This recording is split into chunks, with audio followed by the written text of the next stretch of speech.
in Mm. Trial 1 by the name of Sugar Man. Oh, So I'm going there. And then in Trial 2, I really like the chances for Francis Guillemette, Jason Ryan. They've got number 2 in there, Dalton Shard, who we know well. there you go. So it could be pretty interesting.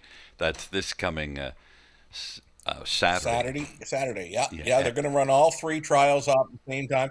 The third trial looks much weaker than the front two. And now Yeah. Francis has got another starter in there that you know well. He's kind of been racing the backup class at Grand River Raceway, and he'd have a pretty good shot at getting two into the Gold Cup and Saucer final. Yeah, pretty good. And that's a week from this coming Saturday. And we don't race Yes. on that Friday night. So, as I mentioned, if you Okay. wanted to head on down there, we actually have a Friday night that we are not racing. And that's a week from this Friday. We always take Wow. that one Friday during the month of August off. As there's another event here. Oh, now you got me thinking about it, man. Oh, you could get on down there and have yourself a time, and Oh yeah. get back Sunday and sit on the couch for a little while and be ready to go Monday. Oh boy. Oh boy. Call Wheels your are spinning. call the travel agent. But you know what? Before we get to any of that, we're going to need to nail down a pick five. We've got a good card of racing. We've got some OSS Oh, action very. grassroots trotting fillies. But how about the ninth race? We have OSS Gold, 3-year-old trotting colts and geldings, and some nice ones in there. Oh, for sure, for sure. And they're gonna go for 150 grand in there. The likes of Strobe Light and a few others in there. There's four $30,000 grassroots heats for the 2-year-old trotting fillies. A lot of those 2-year-old trotting fillies coming in tonight, Gary, making their Grand River Raceway debuts. If it was a field of six is not often where you can get a track record because Right. you kind of need somebody to not get the trip they want to get parked, force the issue, but still, the track we took a bunch of rain, about 20-minute downpour back, maybe around Okay. 4:30, I'm told. But Mm-hmm. since then, been dry, and I looking at the Okay. radar, chief meteorologist, Well, and I yeah. think it's supposed to stay dry, so it might be pretty fast by then. 54 Paquette is the track record for the 154. Let me mark that down because that is reachable tonight with that group. I mean, Strobe Light has a license oh, to do well. it, Touched by an Angel, Toss of a Dice, and then there's another three in there. But I'm really looking forward to seeing Strobe Light in the Yeah, 5-8. he shows a bunch of 52 and change. He's coming off of a 52 and 4 at Mohawk and at Gold, and so Yeah, if it got pressed, but that's the key is you need somebody to kind of press the pace just a little bit, somebody to not like their seat. pretty much, right? But Touched by an Angel in there, Gate Speed along the inside, Toss of the Dice, Trevor Henry, no strangers to getting those trotters into play in Ontario Sire Stakes action. Just a great card, over $300,000 in purse money up for grabs tonight. Well, and the track is listed as good, but I'm going to bet you that after the first race they'll be upping it to fast because you know how it goes here. We'd get a bunch of rain, Yes. so then they're a little conservative because normally that does knock out a track, but it doesn't tend to knock out this track. So I'm suspecting we'll be fast. Right now, it's looking pretty darn good. I think they're going to get Okay. over it, and then we'll see after the first race. It says light rain, but actually it's not raining, and 23 degrees Celsius, your favorite temperature, nice moderate temperature. Love it. We'll see you. Well, not we won't see you, but we'll hear you live from the Gotcha. couch. I still think you Yeah, should you have just bet. gone into and dealt with the paint fumes. Yeah. We'll, No, maybe another time. we'll talk to you at 8 minutes to post. Sure.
Submissions are now open for the 2026 Youth Contest presented by the Bill Galvin Racing Alliance.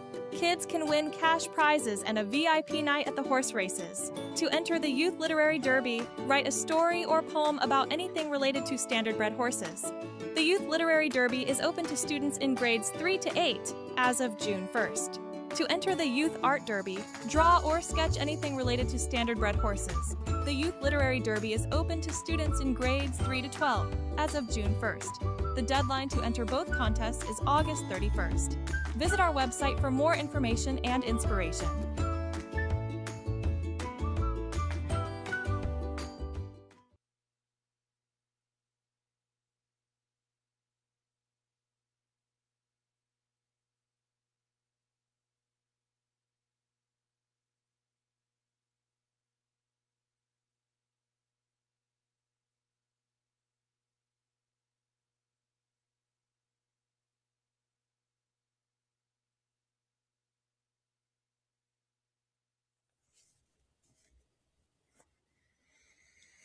Ready? Welcome back to the show, everyone. You're watching Grand River Raceway on a Wednesday evening. 10 dashes on tap. As mentioned, lots of Ontario Sire Stakes action on tap. 4 legs, 4 grassroots divisions for the 2-year-old trotting fillies. And then there's that $150,000 OSS Gold for the 3-year-old trotting boys up in race number 9. And yeah, we're all looking forward to that. It's 5 trots, all stakes, and 5 pacing events that are conditioned to races this evening. 8 minutes to go on race number 1. Let's dive in now to some pick 5 ticket suggestions here. I'm going to go deepest of all in the opening leg. I really want to get a look at how these 2-year-old trotters are get along. I mean, many of them with experience, but not one of them in the opener has raced at Grand River Raceway thus far in their young careers. We're going to see many of them tonight in the grassroots action. Again, many OSS 2-year-old trotting fillies making their Grand River Raceway debut this evening. So I go deepest of all, the opening leg, 2, 3, 4, 5, and 6. They are all taking kind of similar action in here. Over to race number 2, our first look at pacers tonight. I went the way of 4, Big Boy Ballykeel, and number 8, Nice to Meet You, is going to be a beware horse for me in there, because I go back to the replay a few times for the 8 in race 2. Very wide in the late going after being checked up near 3/4. And I don't know if Scott Young might want to show some early speed with that Nice to Meet You in race number 2. That would be the beware angle indeed. 4 and 8 for me for race 2.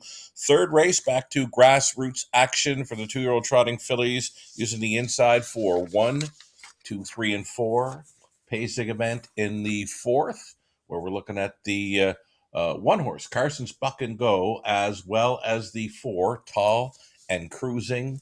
And the final leg, we're going to single up number 3, Better Talker. Better Talker kind of popping off the page in there. I'm in to go for $16 even on a 20-cent wager. $5,000 guaranteed pool up front here on this early pick 5. And our track announcer, Gary Guy, standing by, set to chime in on his pick 5. Well, you can guess what I spent. $9.60. Oh, yes. And usually it's 4 pairs and then 1 3, and decided the 4th race was the one that was the most wide open. But you know what? You're thinking the first race, and if we remember Monday night, I went 4 deep in the first race, and I still got knocked out. We were both knocked out in the first race. So maybe going 5 deep. Yeah, just maybe going 5 deep is the way I need to go. Right. But I went only 2. I went with Mark Etzel, Dramaland Castle, and Georgia Bluff. So I just only took 2 in there. But I did not use Stormont Magenta, who is your second choice in there. So I could get knocked out pretty quickly. Race number 2, Big Boy Ballykeel. I went with Sports Capper as my second choice. Didn't use Nice to Meet You. That might be a nice price. Could be with Nice to Meet You. Will be. But Sports Capper, I went to that one. Also one that needs a form reversal. And Sports Capper, Trevor Henry for Vic Putty. Race number 3, where you have your two as your top horse and took the inside four. I only took a Fleetwood Dancer and Thankful in the North. I only went two deep. Doug McNair, James McDonald. But I left your top pick right off. Some lucky lady. Okay. We'll see what happens there. Went to three deep in the fourth race, so deeper than you. And I'm actually using Stumble and Stagger on top, Wow. along with Tall and Cruising and Newtown Street Bomb. So one that you're not liking at all is my top pick. So I'm interested to see what happens in the fourth race.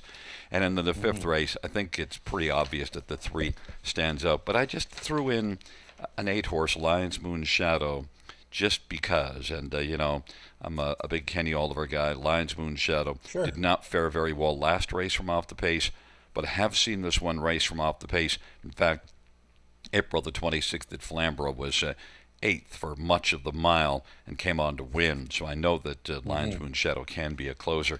And now, you know what? Post 8 becomes post 6 because we lost a couple of horses in there. So it's True. less of a problem as well. So there's my $9.60.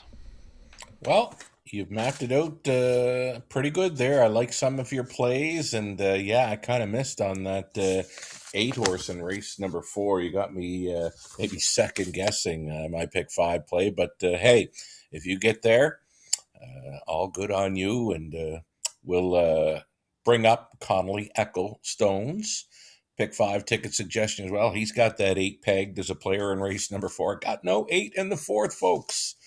Think about it. Over in race number 1 for Connolly, he's going to Drummond Castle as well as 4 Stormont Magenta. Again, all of these 2-year-old trotters in OSS grassroots action making their Grand River Raceway debuts this evening.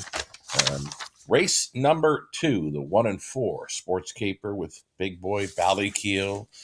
Connolly and Gary on the same page there. Third race, 3 and 4. That being Thankful in North, Fleetwood Dancer. And then 40 for Connolly in the 4th race. Using a 1, 2, 4, and 8 being Carson's Buck and Go, Newtown, Street Bomb, Tall and Cruisin', Stumble and Stagger. And final leg for Connolly. He's 3 deep in there using the likes of 1, Captain's Legacy, the 6, Lunar Sport, and 8, Lion's Moon Shadow. No 3 on the end of the pick 5 play for Connolly. He's in to go for $19.20 on a 20-cent wager. Best of luck to all racing and playing along this evening. And next voice you'll hear will be the one of Gary Guy as he brings you through the post parade on tonight's opener.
The field on post parade for race number 1.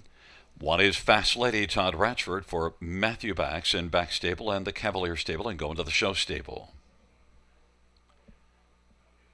Number 2 is Dramaland Castle. Marquette Soul drives and trains and partners with Harbor Racing.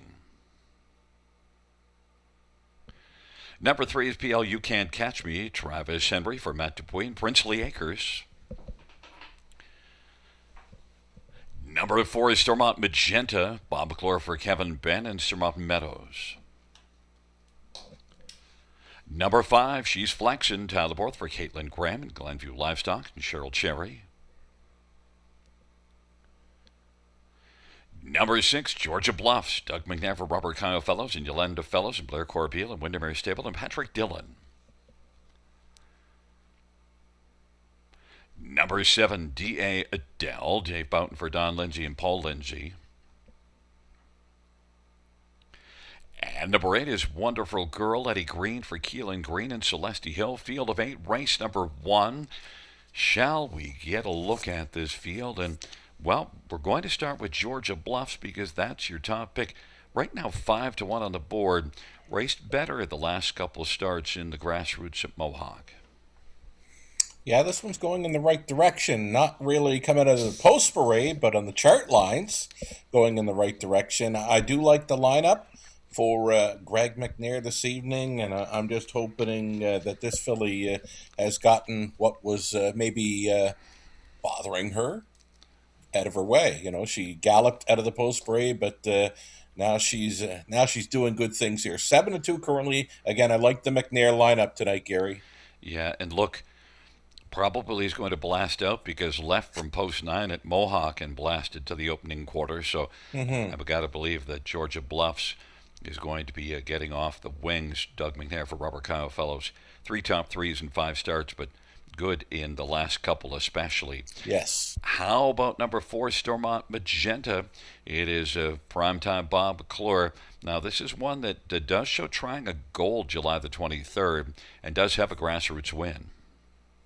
One thing that I did do, Gary, as I made selections throughout this program, anytime I got to the grassroots races for these 2-year-old trotting fillies, I would circle the 100 grand purse money on any horse I saw. This is the lone 2-year-old trotting filly that has raced in a gold event. So, of course, you'd say the connections have high hopes for this filly, and that's why I'm using her as a top 2 player here. If they're racing a $100,000 gold event in their 2-year-old season, there's expectations. Yeah, it tells you what they think of the horse. And look, didn't race badly, actually blasted hard, and maybe just that 6th wasn't because of it being in too tough. It was really the trip that went to the half a little quick and paid for it in the late going, but in fact was on the lead at 3/4 as well, so led a good chunk of the way in the gold. Ooh, great looking daughter of Muscle Mass too. Has got some size to her, and she looks great. I like her better than the look of Georgia Bluffs. I think that she's got a kind of a strong look to her. Stormont Magenta does too. But you know what I want to look at? I want to look at Mark Etzel's Dramaland Castle, because this is also a Muscle Mass filly, and already got a couple of wins, back-to-back wins, and there is Dramaland Castle. Dramaland Castle, 2 straight victories coming in, right? A win tonight would make it 3 in a row. And I'm just looking through the field in the program, Gary. 5 of, what do we got here? 8? 1, 2, 3, 4, 5, 6 of 8 are Muscle Mass. Muscle Mass is 21 years of age, Gary. This is amazing. Yeah, and well, Muscle Mass just keeps sending them out, and they're usually very, very good. You know, one that you threw onto your pick 5 ticket, and you used a lot in here that I didn't. PL You Can't Catch Me, Travis Henry. One that's been just on the fringes, but last race was a little bit better, beating just 2 3/4. Yeah, you nailed it. A fringe player only to this point. Yet to hit the board in her young career, but she's gotten a check every time, and she's only been a few lengths behind them at the finish.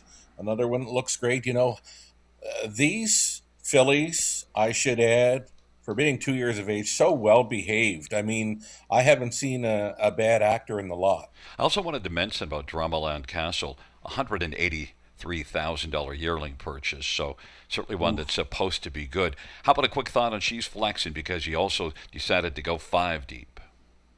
Qualifier looks good. First time starter. Back half was all right, and Tyler Borks with some good trotting hands. 5-1 price player. Well, I might have regretted only going too deep because you went five, and you might still be alive after the big five because it is young Oh, trotters, material let's trotting, go. fillies, OSS grassroots. They're moving in behind the gate and on into the backstretch.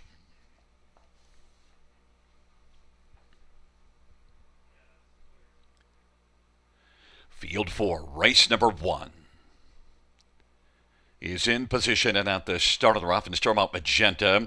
Georgia Bluffs in on the inside. Dramaland Castle. Those the first three. PL You Can't Catch Me fourth away. Then Fast Lady. She's Flexin and DA Adele. But right now Georgia Bluffs continues on. Georgia Bluffs. Stormont Magenta is second. Dramaland Castle is third in line as they race on to the opening quarter. PL You Can't Catch Me. Then Fast Lady. Back to She's Flexin and DA Adele. Georgia Bluffs leading at 4-1. Stormont Magenta is second. Dramaland Castle is going to pop out right now.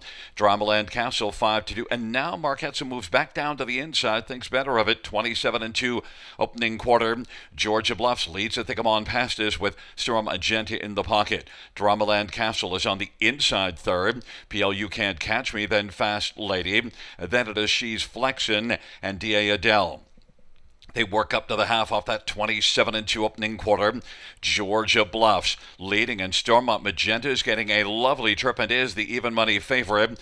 Dramaland Castle is racing third, and now She's Flexing is moving, now popping up from third. There goes Dramaland Castle and Marquette's on the move vigorously on the outside. Georgia Bluffs. Dramaland Castle on the outside is closing ground and is now just a half length off the lead. Stormont Magenta third. Then She's Flexing. PL You Can't Catch Me. DA Adele way back. Fast Lady. Georgia Bluffs at 4-1 still has the lead, but may have to deal with on the outside Dramaland Castle, who's come on to be just ahead off the front. Three quarters was 127-1 off that half of 57-2, and She's Flexing on the outside. First time starter driving. It is Dramaland Castle to take the lead, but She's Flexing is definitely flexing those muscles, and DA Adele on down the stretch where they come. She's Flexing now has come on to get the lead for Tyler Bortham. DA Adele on the outside. She's Flexing's gonna win. Then DA Adele on the inside. PL You Can't Catch Me and Stormont Magenta 158 flat.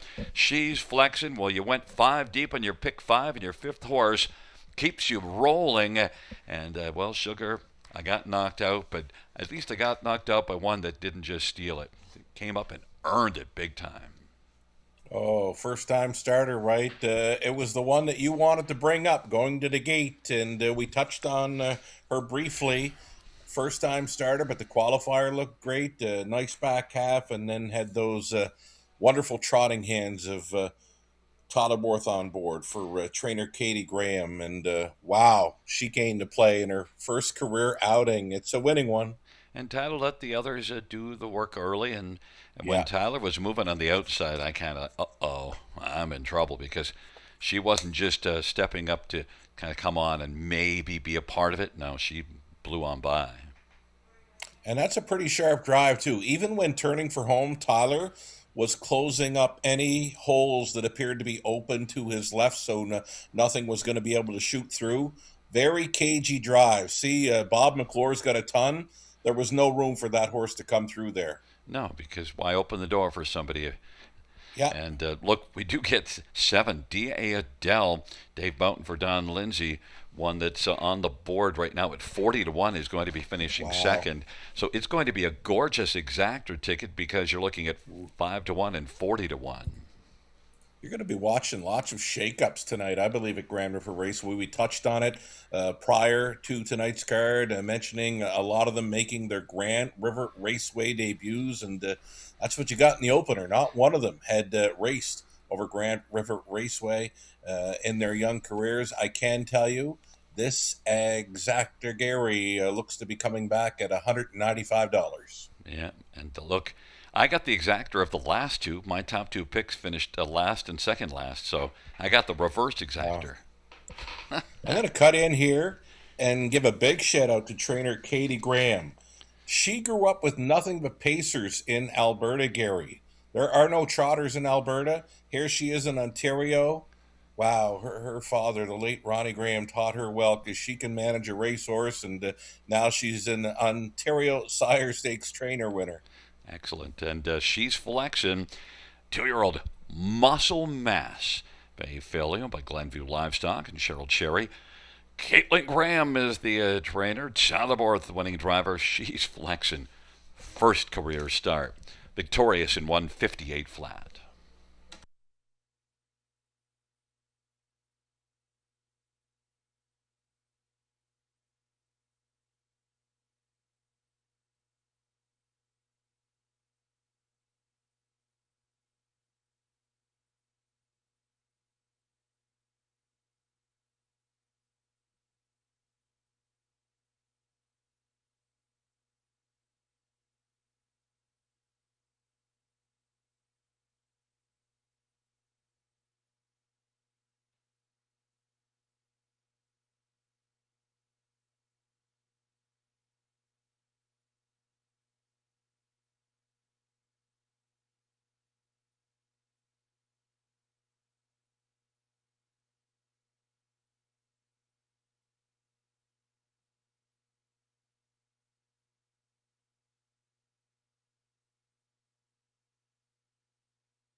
First race payouts 5 She's Flexing, 1346 64 30.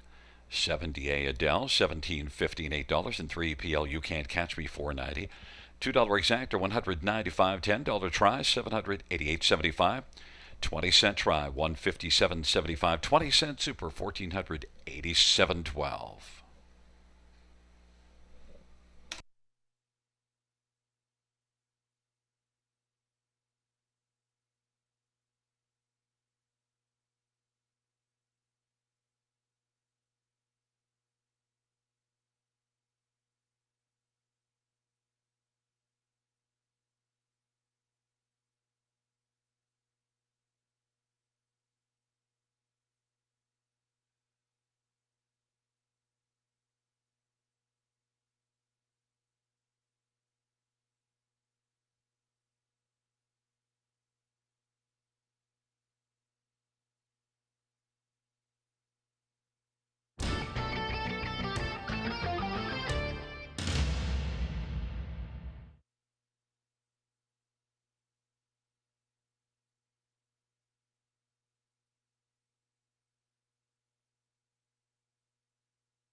The first race order finished in the top, 753-41628. That's 753-41628 on the bottom.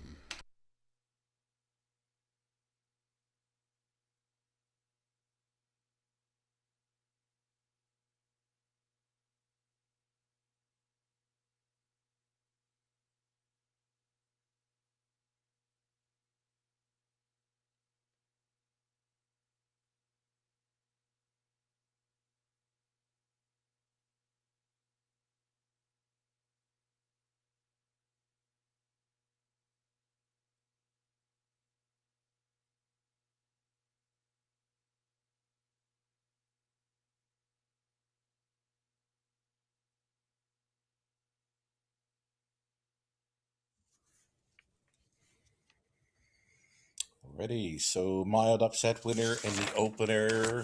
Again, a first time starter. She's flexing, topping some very nice prices in race number 1 of 10. We'll see some pacers now. It's 2-year old. Colts and Geldings, non-winners of a race lifetime, going to race for a purse of $11,000. This one to start up an early pick four. This pick four play featuring the $2,500 guaranteed pool. Very strong handle in the opener, a $12,000 plus. Pick five pool began this card. So here we go into a pick four play where we're going to go too deep to start it off with 4 Big Boy Ballykeel. Thiessen on board for Zachary Carroll. I do like the chances of a long shot play. Number 8, Nice to Meet You. I've analyzed that latest replay a few times. I mean, he was making a pretty good move onto the backside, going to 3/4 there in the career debut, and then he had to get checked up in a big way. And then very wide on the late part of that, again, first career start. So maybe Scott Young can find some early speed to work with number 8, Nice to Meet You, is going to be a price player here and one that I'll back just strictly off of what I've seen in his latest, his career debut over Grand River Raceway. 40, back to the OSS Grassroots Trotting Fillies. 2-year-old variety in race number 3, 1 through 4. We've got on the ticket. 4th race, pacing event. 1, Carson's Buck and Go. Or the 4, Tall and Cruising. We're going to stay on that single, number 3, Better Talker. Love that Colts chances in race number 5. That one that one is a high five feature, but will end this pick 4 play. $6.40, all they're going to cost you. Play along on a 20-cent ticket suggestion. Gary Guy has mapped out an early pick 4 ticket as well. We'll bring up our track announcers. Best go. On the pick 4 play, his top selection here being 4, Big Boy Ballykeel. His backup plan, the 1, Sports Caper. 4 and 3 for Gary in the third, that being Fleetwood Dancer and McNair. Top selection over 3, Thankful and North. James McDonald up. So the big guns are in from Woodbine Mohawk Park taking part in the stakes action this evening at the river. 4th race, we're 3 deep in there. Gary is with the 8, Stumble and Stagger, who I missed on my multi-leg plays. He's also trying the 4, Tall and Cruising, and 2, Newtown, the Street Bomb. And for Gary, final leg of the pick 4 play, 3 and 8. That being Better Talker, his top selection with the 8, Lions Moon's Shadow. So it's a $4.80 play if you want to play along with Gary Guy on his pick 4. One more ticket to look at. Our friend of the show, Connolly Ecclestone, looking to pick things up tonight. He wants some winners. And let's see what Connolly's got mapped out here for his pick 4 play. He's on the 1 and 4. Sports Caper, Big Boy Ballykeel is going to be on many tickets here. 3rd race for Connolly. He's on 3 and 4. Thankful and North, Fleetwood Dancer. 40 for Connolly in the 4th. Carson's Buck and Go, Newtown Street Bomb, Tall and Cruising, and Connolly 2 using Stumble and Stagger from that outside post 8. And the final leg, the pick 4 for Connolly, 3 deep in there. Captain's Legacy, Lunar Sport, and Lions Moon Shadow. 960, Gary's favorite number. You know, Connolly on the early pick 4. If Connolly was on the air, I'd ask him about the 5th race. Come on, man, Better Talker. Like, did you just... Oh. Were your glasses smudged up? That kind of pops off the page for me. No 3. Of course, you know what?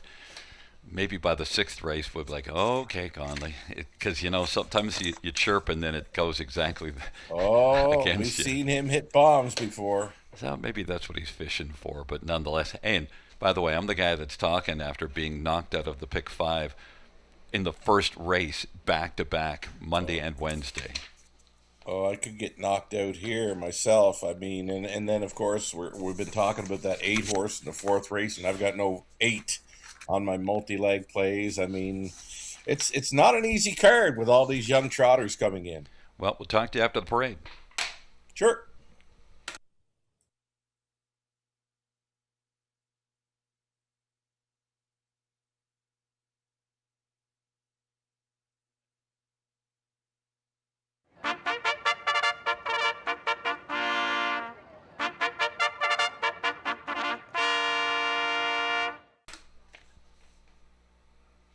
Field on parade for the second one, Sports Capper. It's Travis Henry for Vic Putty and Mike Morocco. Number 2 is Counting Pebbles, James McDonough for Sean Stacy. Number 3 is Apples Esso, Travis Cullen for Jody Cullen and Paul Sanders. 4 is Big Boy Ballakeel, Daryl Thiessen for Zachary Carroll and Ballakeel Racing. Number 5, Dancing with Myself, Austin Surrey for Rachel Andrew and William Andrew. Number 6, I'm from a Beach, Sammy Fillier for Luke Blaine, Determination. Number 7, Only Game in Town, Mark McDonald for Austin McEnany and Jason Darling and Zachary Zanuzzi and David Ducharme. Number 8 is Nice to Meet You, Scott Young for Jeff Williams and Martin Stables and Hudson Standards and William Hunter. And number 9 is Tweeter Twit Anthony Hahn for Shane Weber and Tom and Elizabeth Rankin. It's a field of 9, race number 2. Let's get a look at this field. And Big Boy Ballakeel. Well, Big Boy Ballakeel, Daryl Thiessen. Maybe Big Boy Ballakeel will have on his big boy pants and come blasting off the wings. I haven't seen gate speed yet, but only 3 starts. Yeah, lightly raced, but he's well traveled in his young career. He's been here at the river. He's been on the half miler at Dresden, and his latest would be at the big track of Woodbine Mohawk Park, where he clocked a trip in 54 and a bit. He's taking action now, 5-2, lukewarm favorite status, and Thiessen knows him well. Yeah, and he's had a tour around this track. He's a really good closer, so when I mentioned maybe he'll get off the gate, this is certainly one, when you look at the final quarters as you look down the page, probably the best final quarters overall, although also One Sports Capper has good final quarters. But Big Boy Ballakeel and Double Barrel Darrell, the favorite at 2-1. Number 8, Nice to Meet Ya, well, is one that's going to have to deal with outside post, but didn't blast exactly all that much last time out, was last early. Oh, if he could ever find some speed to leave and maybe find a spot in the front half of the field, I would be very excited in the early going should that happen. I wanted to see his replay. I went back and watched it a few times because it was so impressive, where he began to make a sharp move up the backside following the half, checked up in a big way by Young. He had to sit there and wait, and then finally he tips him wide for the final quarter, and he's passing horses, come on to be fourth in a pretty good back half in that career debut. So he's my beware horse all day in this one. Number 8, Nice to Meet Ya. One that you're mentioning based with your homework off the looking at the video, and well, we'll see if it pans out. I mean, it is a tough post assignment, but I think his game is closing, and if he can have a clearer path, he could close in and get a big chunk, and would be nice on your pick 5 that you're already alive on with a good value play in the first dash, and because Big Boy Ballakeel's not offering value. 9, Tweeter Twit at 8-1, your third choice. I use this one as my fourth choice, and this is one that's 8-1. Not a big fan of the trailing spot on any kind of horse, especially trotters, especially maidens, but I do like the last quarter on this one last time out at a big number. He was over 40-1 on that occasion, but did manage a third. Anthony Hahn going back on board. He got familiar with this one two back over Grand River Raceway.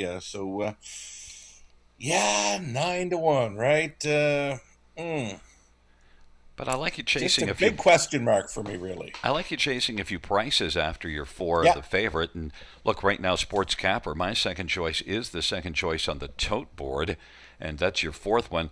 The thing with Sports Capper, really good mile July the 19th, and then the last couple not as good.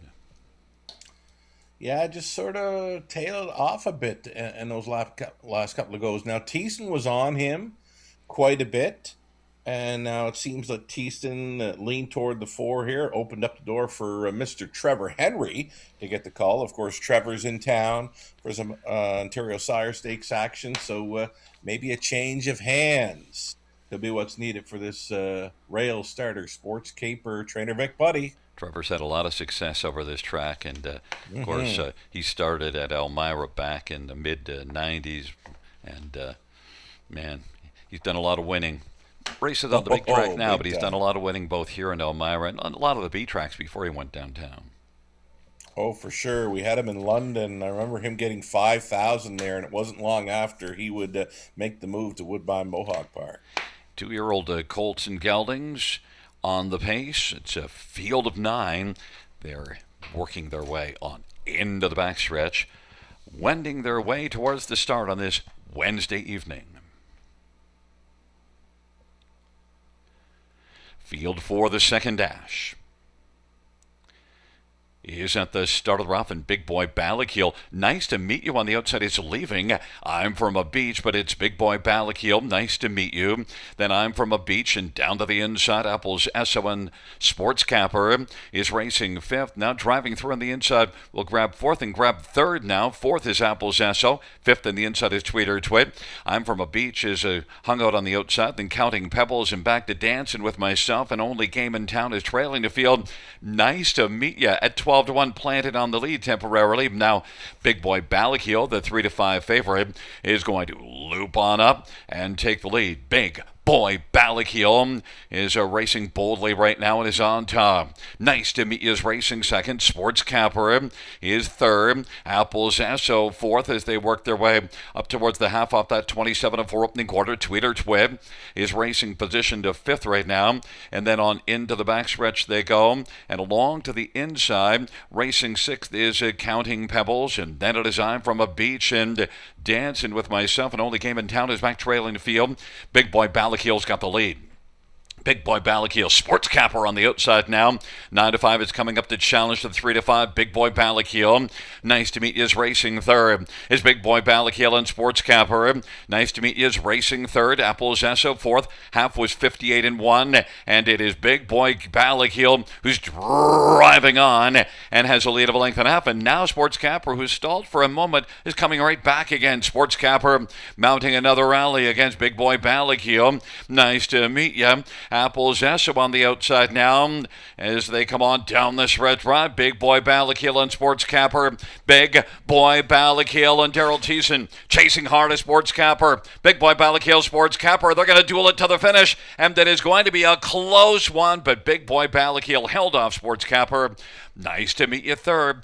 Apple's SO fourth, 156 flat. Big Boy Ballakeel had to have his big boy pants on because Sports Capper kept pestering him. He did too. I mean, Sports Caper made him work for that. Indeed, Big Boy Ballakeel left sharply.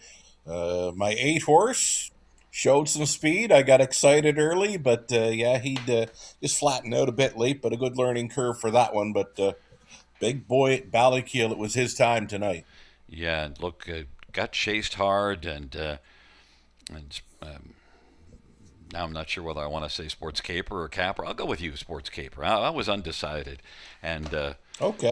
so yeah, I'll lean your direction. But look, one thing I'm decided on is that we're going to see more from Sports Caper, and but Big Boy Ballakeel, he had his big boy pants on. He really had to work hard. Did too. I mean, the Trevor Henry driven horse. I mean, first up for a long ways. So it's good to see young horses learning. Yeah. I mean, this four horse had never been on the lead before. And you mentioned showed the best last quarter. So when a horse like that is on the lead, you have to be thinking he's going to be strong on the end. He was. Sports Caper traveled first up forever. The eight horse, nice to meet you, blasted off the wing. So lots of them are learning, and that's what you want to see with these young I horses. love that you threw people on to nice to meet you because I thought the 4 and 1 were fairly obvious and the tote board's telling you Mm-hmm. that, but nice to meet you was not an obvious one. Oh, if that horse could have found a way, right? Oh, would have And, been like a 5-1 onto a 12-1. It would have been shades of a Monday evening at the river. and Apples Esso, you can find that one because, well, all you got to do is Sure. find Jody Cullen. Oh yeah, Cullen Barn. You want to be playing that barn tonight? It's a 4-1-8-3 top four.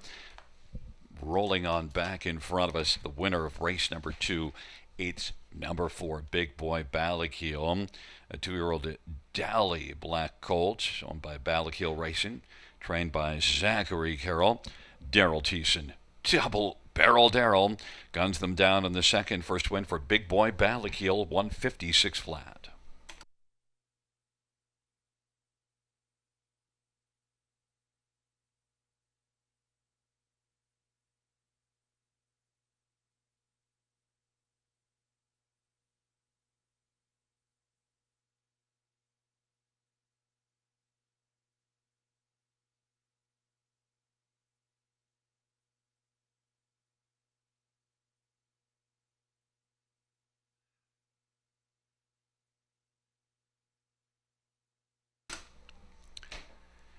The second race for Big Boy Ballakeel, 340, 210, 210, 1 Sports Capper, 240, 210, 8 Nice to Meet You, 530, $2 Exactor, 660, dollars Rye, 1890, dollar Super, 55.50, $2 Double of 5 and 4, $42.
second race order finish from the top.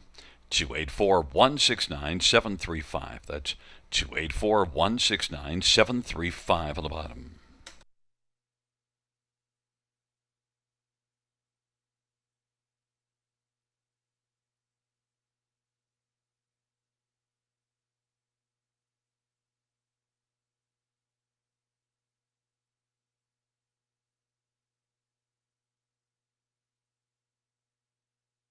Winback Farm graduates are born to compete and race to win and have made over $480 million and have won over 50,000 times. Yearlings for sale at Goshen, Ohio, Lexington, London, and Harrisburg. Featuring first crop yearlings sired by Meadowlands Pace winner Beach Glass, Adios Pace winner Cannibal, O'Brien Award winner Lawless Shadow, multiple O'Brien Award winner Tattoo Artist, and Dan Patch Award winner Volume 8. Yearlings eligible for multiple racing jurisdictions. For more information, visit winbackfarm.com.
field on post parade for the third.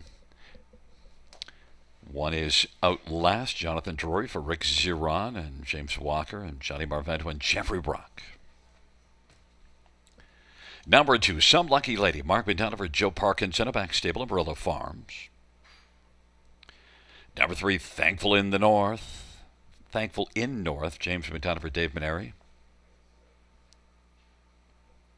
4 is Fleetwood Dancer, Doug McNair for Greg McNair and Willow Oak Racing and Jeffrey Thompson. Number 5, Majestic Eva, Trevor Henry for Scott McEnany and Andrea Lee Racing Stables. Number 6, Diamond of the North, it's Louis Bois for Robert Kyle Fellows and Yolando Fellows and Blair Corbeil and Erna Corbeil and Hopkins Porter. And 7 is Spoiled to a T, Scott Young for Sean Stacy, the owner Stephen Downey and Bertrand Gillespie, Landmark 19 Racing and Hudson Standardbridge. Field of 7, race number 3. Shall we get a look at this field? And, well, Sugar, all the campers except for you are on the 4 Fleetwood Dancer, but you know what? The fans are with you on 2 Some Lucky Lady. I love this filly. I mean, check her out, Gary. She's her father's daughter, right? She has muscle mass stamped all over her. If you want to see a thing of beauty, folks, you go back and check her replay in her most recent start at Woodbine Mohawk Park. She's 7th when turning for home. She is absolutely flying through the stretch to come on and grab 3rd. What motion through the stretch to get 3rd in there. She was so full of trot on the end of her mile, and I love me some muscle mass tonight. Yeah, and Some Lucky Lady, 9-5 on the board. One of the 4 that you took in here because, you know, these young trotters, they're a little uncertain, but this is one that certainly has been getting better. Look at the quarters are getting faster, the final quarters. Yeah. Some Lucky Lady pointed in the right direction. Mark McDonald, or as I think Curtis calls him, Merrick McDonald. I'm trying to get the Charlottetown accent in there. Yeah. Merrick. Oh, yeah. No, I've heard that one before. How about number 3, Thankful in North, James McDonald for Dave Maneri, and Thankful in North is one that's already got a win, grassroots win. You know, with the brothers Mark and James competing here tonight, maybe a shout out for Fred and Gail, their parents at home. PEI could be watching tonight, so there we go, talking about, Thankful in North. I mean, we go from 6 Muscle Mass offering in the opener to 4 King of the North of 7 here in the 3rd. This is all the first crop of King of the North, and this 3 horse coming in off the win in grassroots action. I mean, you've got one of the top trainers in North America competing here with Dave Maneri and James McDonald. Pretty good set of hands too, right? Yeah, this horse is heading definitely in the right direction. I'll tell you very quickly, Curtis gave me a little inside knowledge one day that his mom, Gail, would yell, "Come on, Jammy Pie, come on, Jammy Pie." So when he's back in the winner's circle getting his picture taken, I said back in front of us, "Jammy Pie." He looks directly up at me like, "Oh, yeah." Yeah, I've heard the Jam Pie, I've heard the J Mac, I've heard the A Mac, and yeah. Well, I think Thankful in the North, if Gail was here, I think she'd be yelling at him back in the winner's circle, "How'd it go, Jammy Pie?" But how about number... Hey, yeah, go ahead. No, I was going to say likely, yeah. Yeah, and Fleetwood Dancer, you know what? All the cappers were on this one, but now the fans have gone this direction. Well, back to what I mentioned in the opener, I made sure I circled up all those $100,000 gold events that these grassroots trotters went in. Well, there's a one and only in here, and that's the 4, Fleetwood Dancer. Team McNair, no stranger to the winner's circle at Grant River Raceway. Yeah, last time out, got parked early and might have just paid a little bit for that late, but still it was a decent 3rd in a grassroots. But you also see a 3rd in a gold. It wasn't just entered in a gold, was very competitive. In fact, came home in that gold in 27-1. Yeah, that's all right, eh? I mean, I don't think you can go wrong with the Fleetwood Dancer leaving right behind the car, especially if McNair wants to opt for some early speed. I think this one's got it. Number 1 out last, minus the Murphy blind on the left, making an equipment change, and needed a flat line last time out, and so got it. And also up last was entered in a gold July the 5th, but just wasn't able in that one. Finished 7th, but out last. Maybe now after that flat line last time out on the equipment change could be a factor. 9-2, getting a lot of love. Yeah. Yeah, I agree, Gary. We're going to call it going in the right direction. Jonathan Drury stays on for Rick Zeron's pretty good with those young trotters. I threw Spoiled to a T on the bottom of the ticket because it's had a couple of thirds in the grassroots and could be a good Don't closer for spoil Scott it, Young. Gary. Don't spoil it for me here. Oh, at 13-1, that would spoil your ticket. Big time. Well, would spoil a lot of tickets, but I think Fleetwood Dancer and Your Top One Some Lucky Lady might have a lot to say about that. It is a field of 7 for race number 3. They are moving on into the backstretch. OSS, Grassroots, 2-year-old trotting fillies. Field for the 3rd is at the start of the rough, and Majestic Eva is going to be the first one to blast out. Then Fleetwood Dancer down to the inside is out last, and then Thankful in North, and then it is Some Lucky Lady, Diamond of the North, and then it is back to Spoiled to a T. Majestic Eva and Trevor Henry at 25. One's got the lead. Fleetwood Dancer danced right off stride. That is Thankful in North went off stride, so Fleetwood Dancer, pardon me, is perfectly fine in the pocket, and Fleetwood Dancer is racing in the pocket on the back of Majestic Eva, but might vacate the pocket now as they race on towards us, and did, and it is Fleetwood Dancer who's coming on the outside. Majestic Eva out last is 3rd, Some Lucky Lady is 4th, and then Diamond of the North, and back to Spoiled to a T, and Thankful in North with that break is back trailing the field. They head up towards the half 28-2 opening quarter, and Fleetwood Dancer even money on the board out last now is out with a break, and it is Majestic Eva long shot staying 2nd, 25-1, racing 3rd right now is Some Lucky Lady. Spoiled to a T now is moving up on the outside.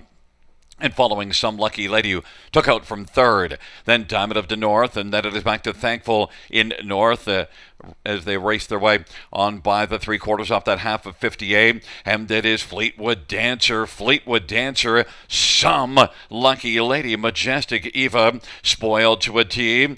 Thankful in North is trying to make a big recovery, and then Diamond of the North, and the field races towards the top of the stretch. It's still Fleetwood Dancer, but getting chased by Some Lucky Lady. Some Lucky Lady has dead aim on Fleetwood Dancer as they turn for home, and 3rd is Majestic Eva, Some Lucky Lady, and Some Lucky Lady, and Merrick McDonald's going to win. Fleetwood Dancer, then Majestic Eva, Spoiled to a T, finishing 4th, 157-3.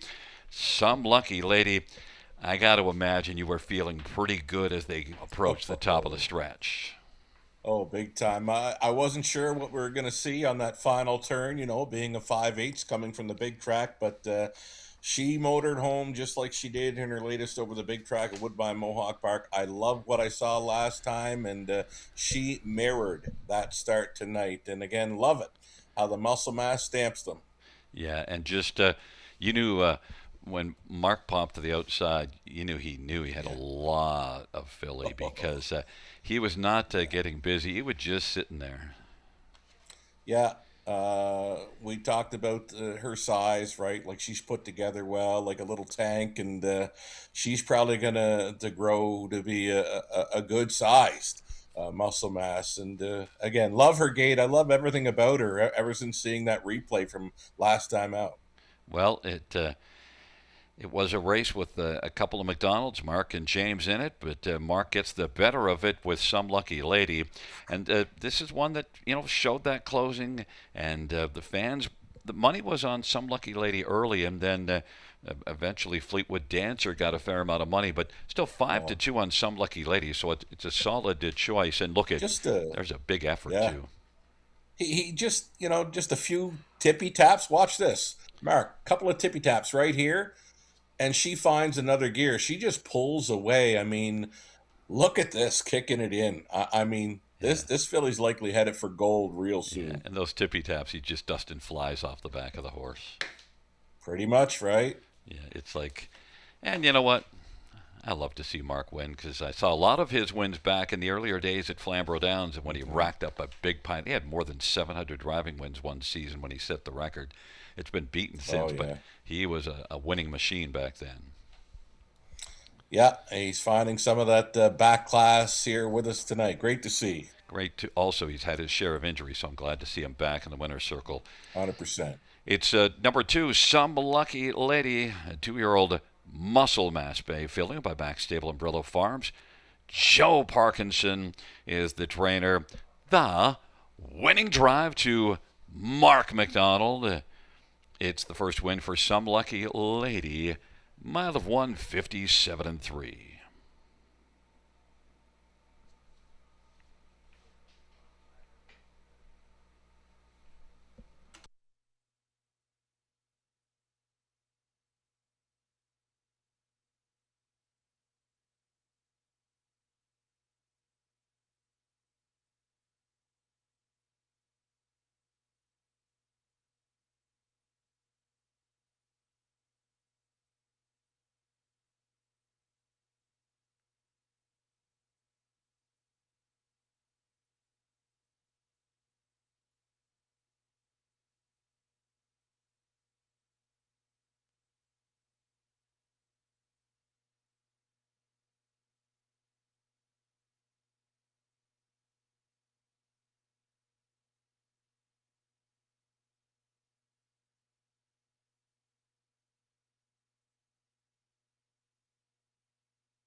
Third race, number two, Some Lucky Lady, 784, 10, 310. 4 Fleetwood Dancer, $3 245. Majestic Eva, $560. $2 exactor, $20. Dollar Try, $45.40. Dollar Super, $215.95. 20-cent Super, $43.19.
third race. Order of finish 715-2364. That's 715-2364 on the bottom.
Field on post parade for race 4-1. Carson's Buck and Go. Doug McNair for Greg McNair and David Carson.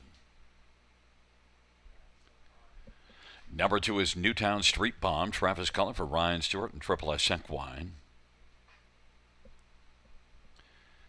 Number 3, Sansuchi. Evan Stevenson for Walter Whalen and Chris Nickel.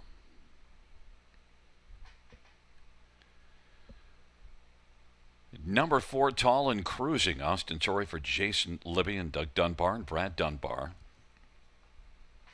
5 is scratched. And number 6, Country Maverick. Jason Ryan for Renee Sampson and Carl Dawson. Number 7, Larjan Lonnie. James McDonald for Patrick Bissett and Larry Lane. And number 8 is Stumble and Stagger. Lauren House for Richard Griffiths and Bradley Johnson. Field of 7, race number 4. Let's get a look at this field, and we'll start with number 4, Tall and Cruising. Now, is one that moves up off of a maiden class win here, but what a win. 53-4 came flying late. Yeah, we missed them in wagering and picking tickets with him, but wow, did he ever fly home? Like, absolutely smoked them within the final 16th of a mile. I mean, he came onto the scene very late, but when he got there, he just paced on and away from them like a shot. I've never seen a move like that. Yeah, and from a young maiden at Grand River Raceway yet this season. He's got some nice size to him, Tall and Cruising, Yankee Cruiser. And, Austin Surrey drove that start for Jason Libby, and this is one that we both decided to come right back to because we were impressed. I know moving up from the maidens, but 53-4 fits very nicely in here, compares well. Indeed. I think 6-1's a nice price. Now, I like to get a price for one moving up. You're not getting any price on your second one, Carson's Buck and Go. 1-5 on the board. Where I faulted Carson's Buck and Go and only used this one as my 4th choice was the lack of gate speed. I think you're going to see some gate speed tonight. You get the hands of Doug McNair hopping on board. I mean, this horse was big double-digit odds in his last 3 starts, but now, as mentioned, it's Doug McNair on for his trainer dad, Greg McNair. You're going to see something different from this one tonight. Well, and if that's the case, then he'll live up to the heavy billing, because I just was not loving the fact that so far he wasn't getting off the gate in those 3 starts that he had here. Now, I also think he was in with some snug company. Sometimes it's hard to tell now whether they're moving up, because as the purse structure has changed, I think actually Carson's Buck and Go is not in as tough as he was in during those 3. Not in as tough, maybe, but I will say this, Gary. This horse is way over bet. He should not be 1-5, especially coming off of almost 80-1 odds. I don't care who's driving. I mean, yes, I could expect him to maybe be a favorite here, but not at 1-5.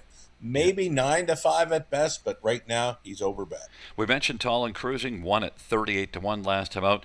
One that also wanted a price here was Newtown Street Bomb.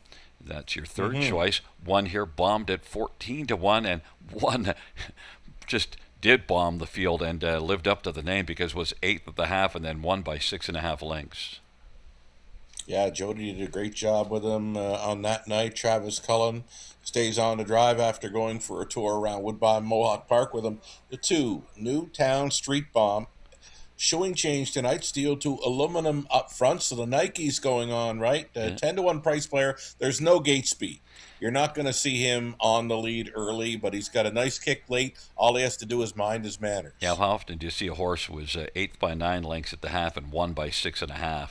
Mile of 55, right. So he did bomb them at a decent price.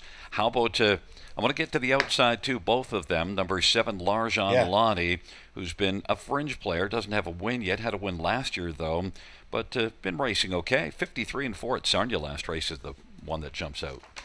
That's why I use this one in the top 4. That's a big mile. I mean, 3rd quarter was 27-4. James McDonald, catch driving assignment. King James on board at 9-1.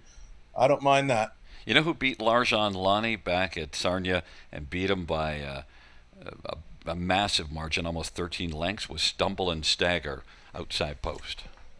Oh boy. Yeah, this is the one that I did not use on the multi-legs, right? We're live, by the way, but if Yes. the 8 wins this race, I'm going down. Well, the fans aren't on him either, and tonight my picks haven't been all that great. Look, he also made a break last time out, so that's squashing the odds, and it will be post 7 for Stumble and Stagger. But I decided to step right up and, without stumbling, just said I'm all over the 8 Stumble and Stagger. Well, I could be all wrong. I'll cheer you on. One is still over bet, by the way. Well, the 4 is a nice price then. Tall and Cruising would be lovely at 3-1. Yeah. That's still a value, I believe, because I thought this one would be maybe closer to 2-1. It's a field of 7 for the 4th dash, and they're all in position. They're at the start and they're off and getting out quickly. Country Maverick with Tall and Cruising. Carson's Buck and Go. And on the outside, Larjan Lani. Carson's Buck and Go is third. Larjan Lani is fourth. Then Sansucci, Stumble and Stagger, and Newtown Street Bomb is trailing the field. Country Maverick at 45-1. Now here comes Tall and Cruising, who moved up to 8-1 on the board and is going to come on and get the lead. And all the money went to Carson's Buck and Go, who's 1-9 and is challenging on the outside quickly now. Then Country Maverick is racing third. Tall and Cruising, Carson's Buck and Go. Carson's Buck and Go has got a lot of go early and is going to go up and get the lead. Tall and Cruising is second. Country Maverick third. Larjan Lani, Sansucci, and now Newtown Street Bomb is looking from the backfield to bomb the field, and then it is back to Stumble and Stagger up at 27-2 opening quarter. They work their way up towards the half. Carson's Buck and Go, heavy favorite, 1-9. Tall and Cruising, Newtown Street Bomb from the backfield is making up a lot of ground. Country Maverick is third. Newtown Street Bomb, and coming with Newtown Street Bomb from the backfield is Stumble and Stagger. Larjan Lani on the inside and Sansucci. Carson's Buck and Go. Newtown Street Bomb was last early, but now is all the way up to second, and also coming is Stumble and Stagger. They're bearing down on Carson's Buck and Go. 56-2 halftime. Carson's Buck and Go. Newtown Street Bomb. Travis Collins steadies this one, trying to challenge Carson's Buck and Go. Tall and Cruising and Stumble and Stagger has run out of gas a little bit. Carson's Buck and Go drives on. Carson's Buck and Go, Tall and Cruising now. And racing third is Newtown Street Bomb, and then Stumble and Stagger. They come on down the stretch, Rob. Carson's Buck and Go off 3/4, 126. Carson's Buck and Go just keeps on going and going and going. Carson's Buck and Go is going to win it. Then for a second, it might have been Stumble and Stagger with Tall and Cruising, and flying late was Larjan Lani, 154-4, 1-9 on the board. Carson's Buck and Go. And you know what? I don't care if I miss a 1-9 shot, because 1-9 horses are like buses. If you miss one, there'll be another one coming by in 20 minutes. Well, one thing I can guarantee, he did go off at 1-9. There's no shot this horse can be 1-9 in the multi-leg wagers, but we expected him to be a favorite, just not such a heavy hitter there. It was interesting, though, the big move by Newtown Street Bomb, and then Stumble and Stagger was also moving. And I thought we might get a little throwdown, but nobody could throw down against Carson's Buck and Go. He had a tremendous amount of go. Those horses making a big move off the back end, it looked like they were flying, but they were only going 29-3 through that third quarter. So that's what made that move look so big by the two. And I mean, I thought the 4, honestly, would have a much bigger kick. The way that one kicked home last time to win in 53-4, this horse was kind of flat through the stretch because, he had a perfect trip. Stumble and Stagger is interesting because he was coming, then kind of lost some interest, and then he's sitting there, and I thought he got second. It's going to be really close between the 8 and 4. I thought it was the 8 second, but we'll find out. But Stumble and Stagger, of course, well, he's had a bunch of starts. That's his 13th start this year, but that seemed to be almost a bit of greenness. Yeah, no, you hit on a pretty good horse there. He did get second, and I'm just lucky that he didn't win it, because I'd have been throwing away my Pick 5 ticket. Yeah. My top one was second, and your top one was third. But you know what? At least you had Carson's Buck and Go, and as you mentioned, won't be as heavily bet on that pick 5 as 1-9. So, right. He lived up to the billing. Carson's Buck and Go just kept on going and going and going. A 4-year-old stag party bay gelding by David Carson. Greg McNair, the trainer. Doug McNair, the winning driver. Carson's Buck and Go, a winner, first win of the season, fifth lifetime, and mile of 154 and 4.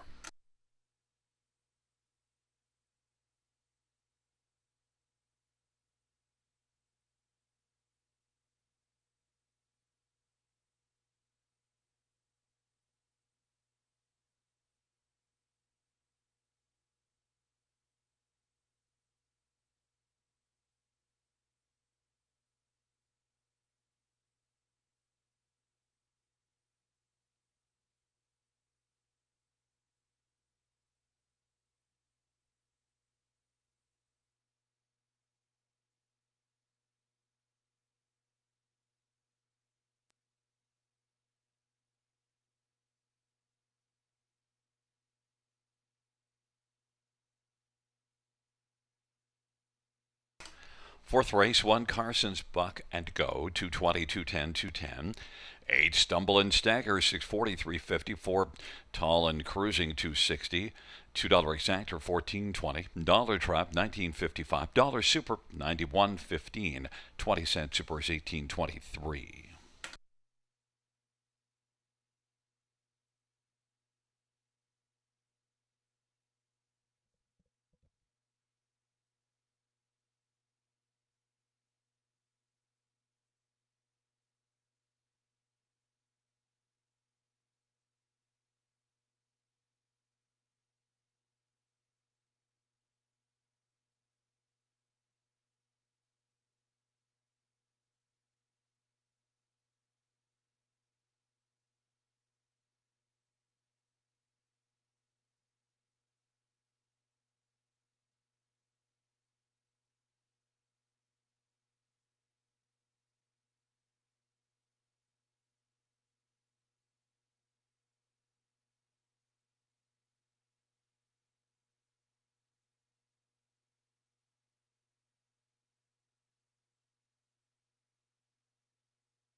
Fourth race, order finish from the top, 1563, scratch 742. That's 1563, scratch 742 on the bottom.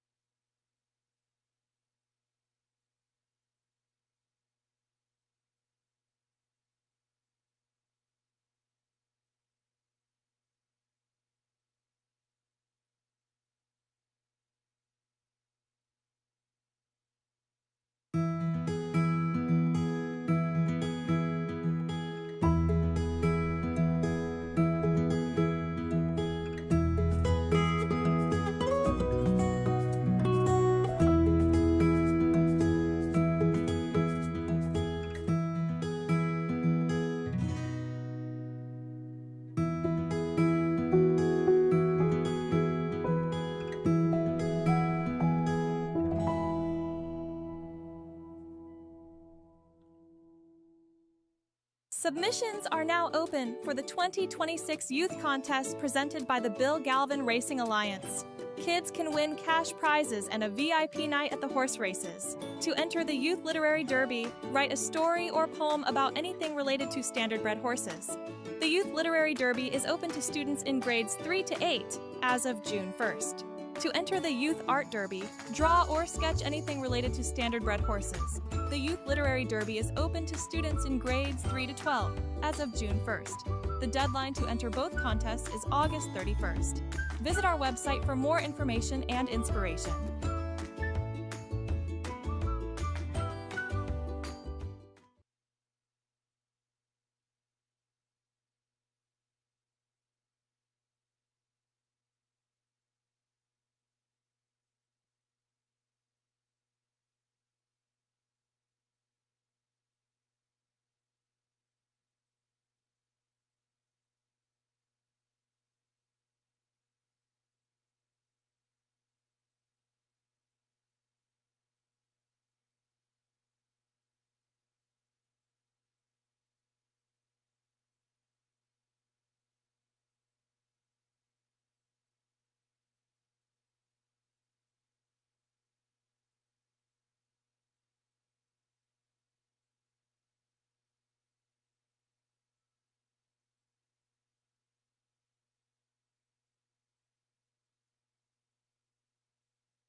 Field on post parade for the fifth one, Captain's Legacy, Sammy Filia for Francis Dumichel and John Nizick and Claude Godin and Robert Daly.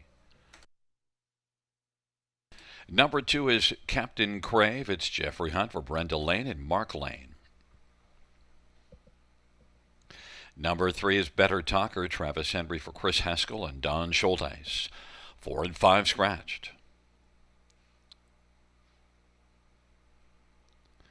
Number 6, Lunar Sport, Austin Sorry for Blake McIntosh and Hutt Racing. Number 7, Julius Hanover, Mike Whaler for Walter Whalen, and Chris Nickel. 8 is Lions Moon Shadow, Jason Ryan for Ken Oliver and 3 Lions Racing.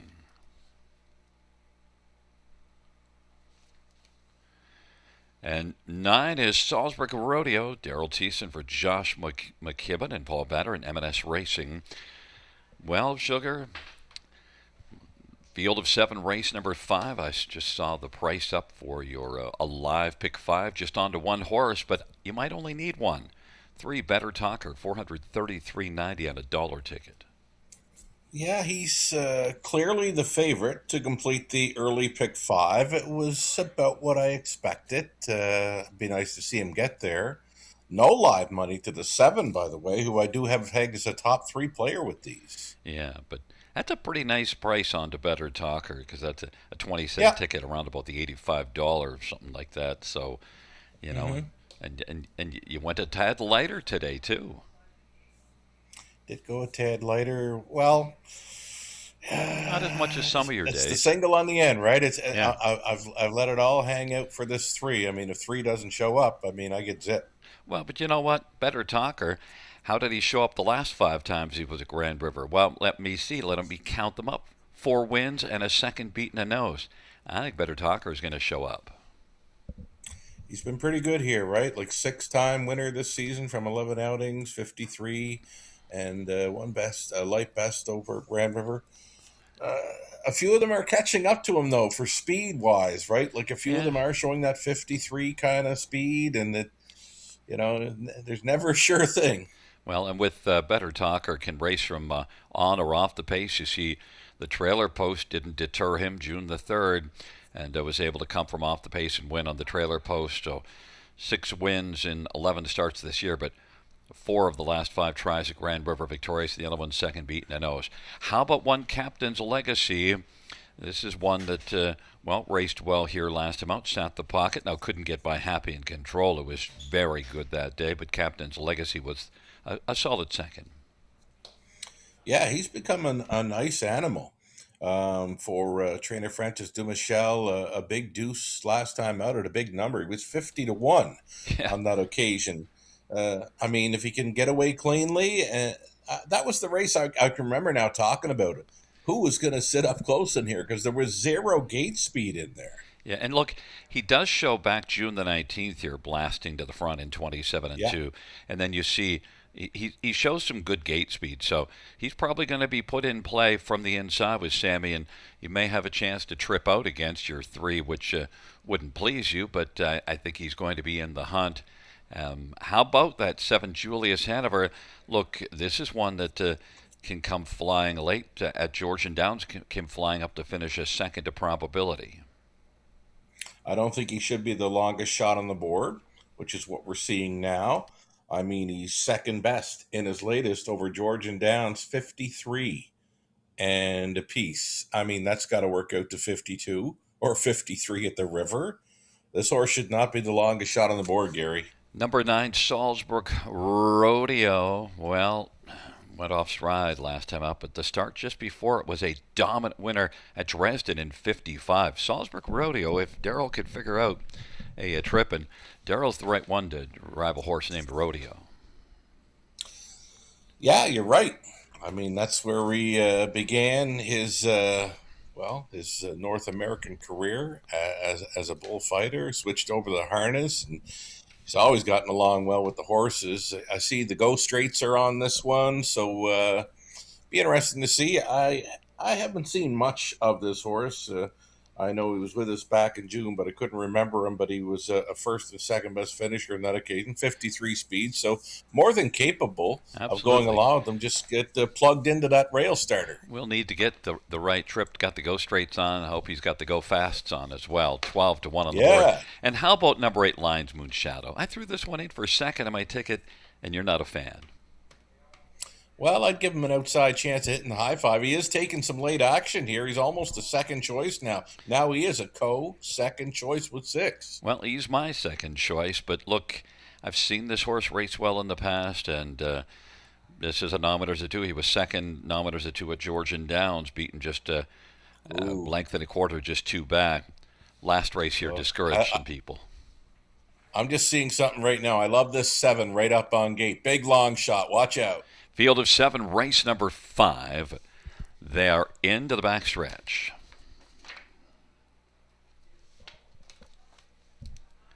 Field is at the start, and off stride goes Captain Crave, and blasting out, that is Lunar Sport. Lunar Sport is leaving strongly. On the inside, Captain's Legacy is getting out well. Between those two is Better Talker. Better Talker right now is going to take back just a little bit and find a seat on the inside third. Then Julius Hanover fourth. Then Salzburg Rodeo. Lions Moon Shadow is relaxed away, racing sixth as they race through and around the turn. But now here comes Better Talker.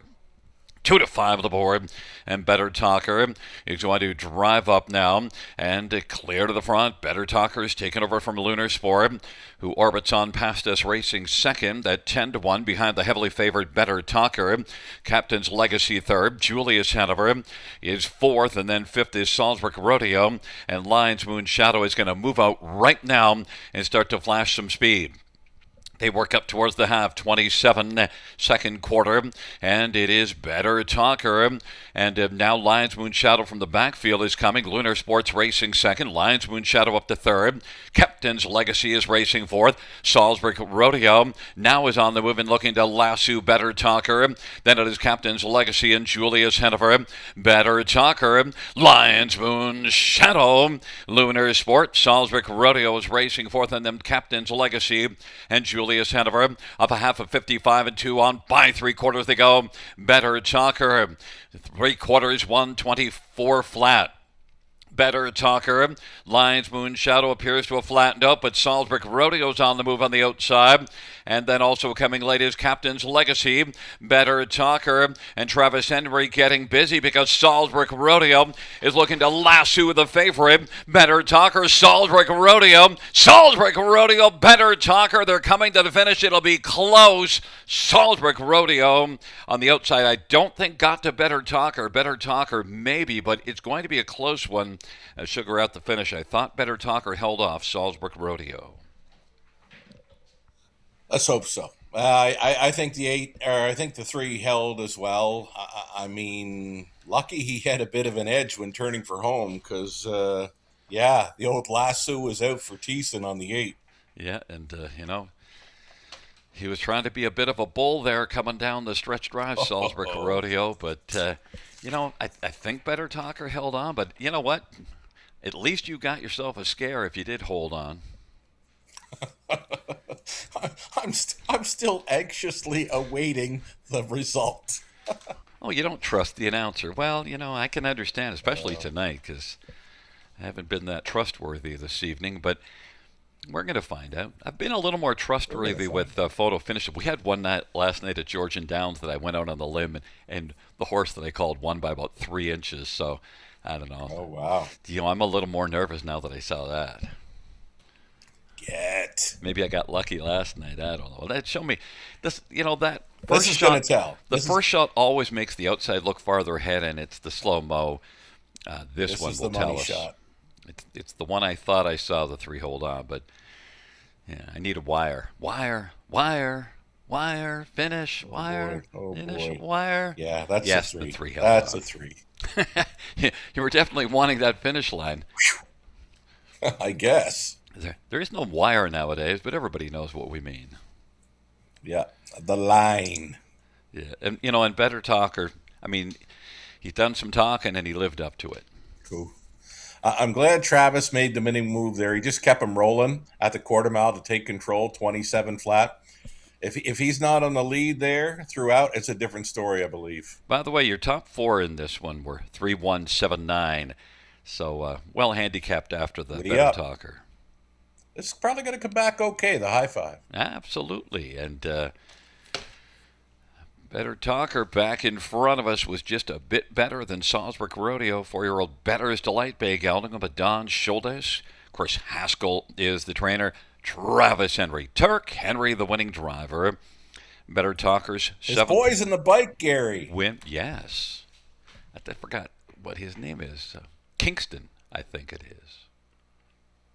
I'm going to go with Kingston, Nailed it. I believe. Oh, Got lucky. Got it right. Kingston Henry in the bike and Better Talker in the winner's circle. 153 and 1.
The fifth race, 3 Better Talker, 290, 220, 210.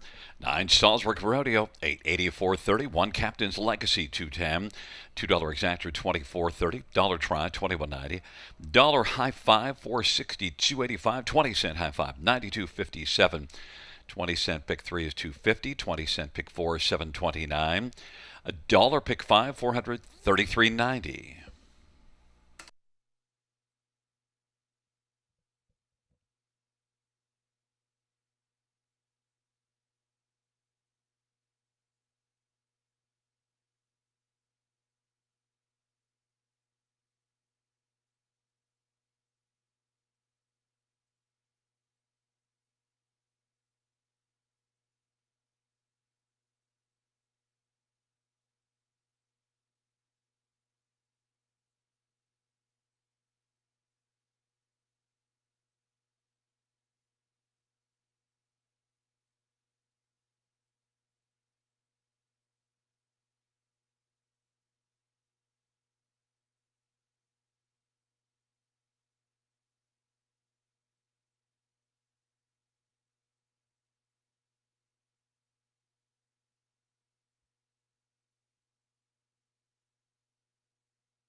The fifth race order finished in the top. 371, double scratch 6452. That's 371, double scratch 6452.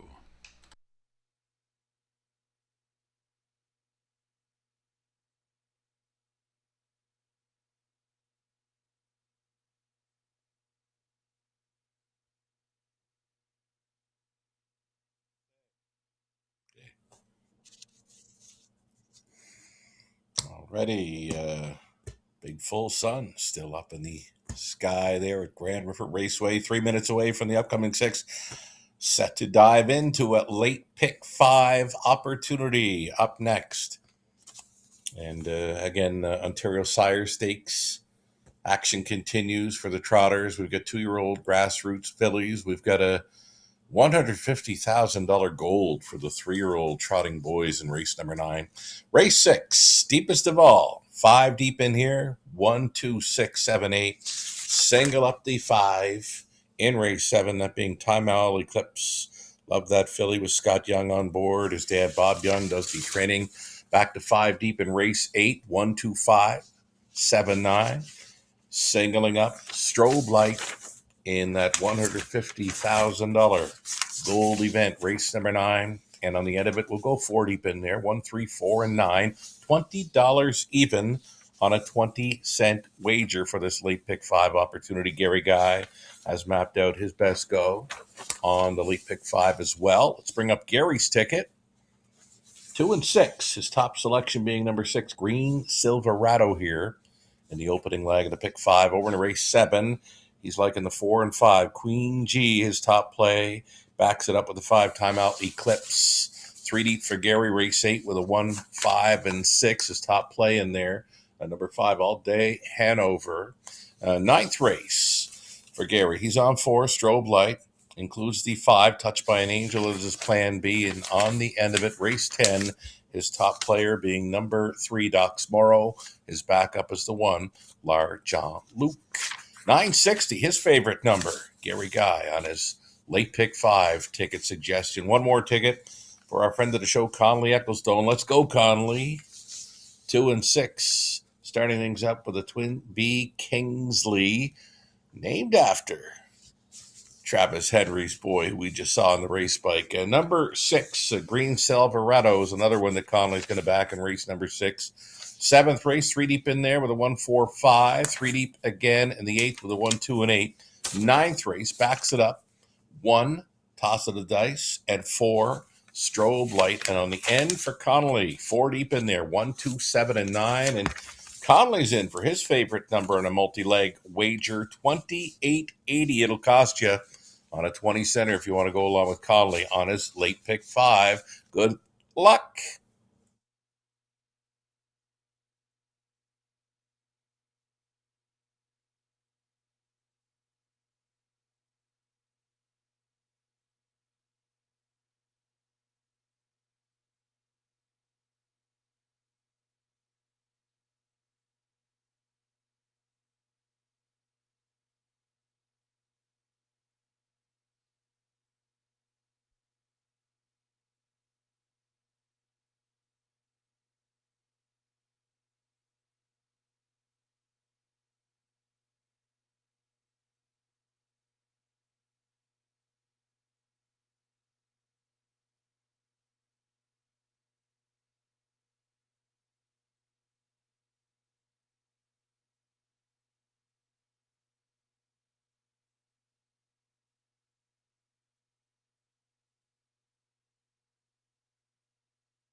Field on post parade for the 6th one. Houston, we have a problem. Tyler Jones for Mark Etzel and Duncan Brewer. And Rundle Urquhart and Steve Deedy. Number 2, Twin Peak Kingsley. It's Trevor Henry for Scott McEnany and Versakis Racing and Mart West Racing. And Kentucky Farm. 3 is Snow Dream Hanover, Sammy Failure for Claude Cadeau and Guest Champlain. 4 is Speedy Mass, Scott Young for Robert Young and Ottawa Valley Racing Stable. 5 is Northern Sonnet, Todd Ratchford for Matthew Bax and Gaelic Stable and David Hudson and Don Allenson. Number 6, Green Silverado, James McDonough for Matthew Trelford and Roy Trelford. Number 7, Elusive Station, Louis Bois for Chantel Mitchell and James Crawford. And number 8, Stormont Violet, Tyler Borth for Kevin Ben and Stormont Meadows. Field of 8, race number 6. Let's get a look at this field. OSS, 2-year-old trotting fillies, and, well, number 6, Green Silverado. You got to expect this one to be the favorite coming in off of 3 consecutive wins, 3 for 3 perfect, and they weren't just wins, they were dominant. Yeah, she's been really good in her young career, and here she is. She wants to gallop out of the post parade. I hope that's just her having a little bit of fun here tonight. But Green Silverado, I remember her mom, Little Red Chev. She was a great-looking chestnut with a big, long gait to her. Now, she wasn't a very big mare, but wow, what a reach she has, and it seems she has passed along some of her great moves to this Green Silverado. Yeah, and Green Silverado really hasn't, we don't know where the bottom is on Green Silverado just yet because one, she's had the lead turning for home and then just been able to shut it down. Shut it down 55 last time out, just walked home in 29-2 because it was in front by more than 6 lengths. Yeah, I like it. I like it when they're never better coming in. I mean, she's been a heavy favorite each and every time as well. And as you mentioned, likely to be the favorite once again tonight. Twin Peak Kingsley is certainly one that's got a good shot because you saw this one tried in gold a couple times and then switched over to the grassroots last race, and that worked out. Yeah, I mean, when going for $100,000 in a gold event was actually leading turn for home, rolled off stride, and that, of course, would take every chance away, though she is a 2-time winner and a great-looking daughter of King of the North, his first crop. Yeah, and kind of not a lot of equipment either. I mean, just right. Looks clean and looks ready to rock and roll. King of the North filly. How about number 7, Elusive Station? If it's not one of the top 2, then you got to look elsewhere. And you know what? Elusive Station hasn't been elusive to the gamblers because they've played this one down to 5-2. Oh, she's got a great look, doesn't she? Another daughter, King of the North, goes with a low head, and one of the trainers that you like to back, and I do too, trainer Chantel Mitchell, sending this one out. Just a couple of lifetime starts, but it's been in the winner's circle, and it's been a runner-up finish. And yeah, I love a low head on any trotter or pacer, and this one looks great at 3-1. Now, Green Silverado still got the better of her by 6 1/4 lengths, so I mean, still is going to have to get more. But look, when they've only had 2 starts, that's the thing. You know, there's probably more there. Oh, for sure. And Louis knows this filly. Louis qualified her. He was on board for the first win. Jonathan Drury drove this one to second last time up, but Louis goes back on tonight. Beware.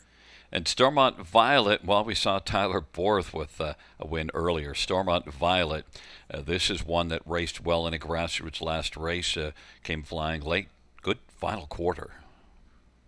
Yeah, she does show a break in between her first and second, but her game plan is going to be to remain calm, get away cleanly. I mean, she's home 27 flat in her career debut, 27-4 on the end of it last time out. Worth a long look here at a big price, 12-1. Didn't enjoy post 10 at Mohawk, but horses normally don't enjoy post 10. Down on the inside, 1 Houston, we have a problem. Well, this one really hasn't had a problem. 3 wins in 5 starts. Indeed. It's got a great record and one of the more experienced ones with 5 outings this season. Big, tall daughter of muscle mass. And of course, she's got that muscle mass stamp. And we love to see it, right? Mark Etzel didn't have a lot of luck earlier with one of his highly acclaimed trotters, but this is one that could turn his night back around. Tyler Jones driving, Oh, but yeah. we'll need to first worry about catching up to the gate, but there's still plenty of time to get on in Yeah. there. It is a field of 8. It's a grassroots two-year-old trotting fillies. Still need Houston. We have a problem to get up to the gate, as well as Twinbee Kingsley. The gate is nearing the start as they're into the backstretch. And the field is at the start of the rough, and Speedy Mash is going to speed out quickest of all. Then Green Silverado now is going to burst on as well, and then Elusive Station. Houston, we have a problem. Now racing fourth is Snow Dream. Hanover Houston, we have a problem with racing fifth. And then it is Twinbee Kingsley, and back to Northern Sonnet, and Starmont Violet is trailing the field. Green Silverado made the lead, but the Elusive Station on the outside is going to press on for Louis Bois. Elusive Station, 28-3 opening quarter, and Elusive Station now is going to come on and grab the front over Green Silverado as they race their way on past us, and Green Silverado right now is going to sit in the pocket, and then third is Speedy Mass. Racing on the inside is Snow Dream Hanover. Houston, we have a problem, is now going to move on the outside and giving cover to Twinbee Kingsley. They work their way on up towards the half off that 28-3 opening quarter. The trailing pair of Northern Sonnet and Stormont Violet. Elusive Station's got the lead. Green Silverado right there tight, nose to helmet in the pocket. In Houston, we have a problem. Now is looking to launch on the outside and is only a length and a half back. They hustle on toward 3/4 off a 58-1 halftime. Racing fourth is Twinbee Kingsley. Speedy Mass is fifth. Sixth is Stormont Violet. Snow Dream Hanover seventh to the inside. And Northern Sonnet is eighth. Elusive Station and Louis Y looks over his right shoulder to survey the field. And if he was looking now, he'd see Twinbee Kingsley out 3 wide. And Green Silverado is still there in the pocket. Elusive Station, Green Silverado has been getting a nice trip. Angles towards, is still in behind Elusive Station. Now comes out Elusive Station, Green Silverado. They come on down the stretch drive. Elusive Station, Green Silverado is chasing hard. Green Silverado, Elusive Station. Green Silverado measures it and gets there over Elusive Station. Speedy Mass and then Stormont Violet. 156-4. Green Silverado got the win, but certainly had to work hard to get by a very game Elusive Station, Sugar.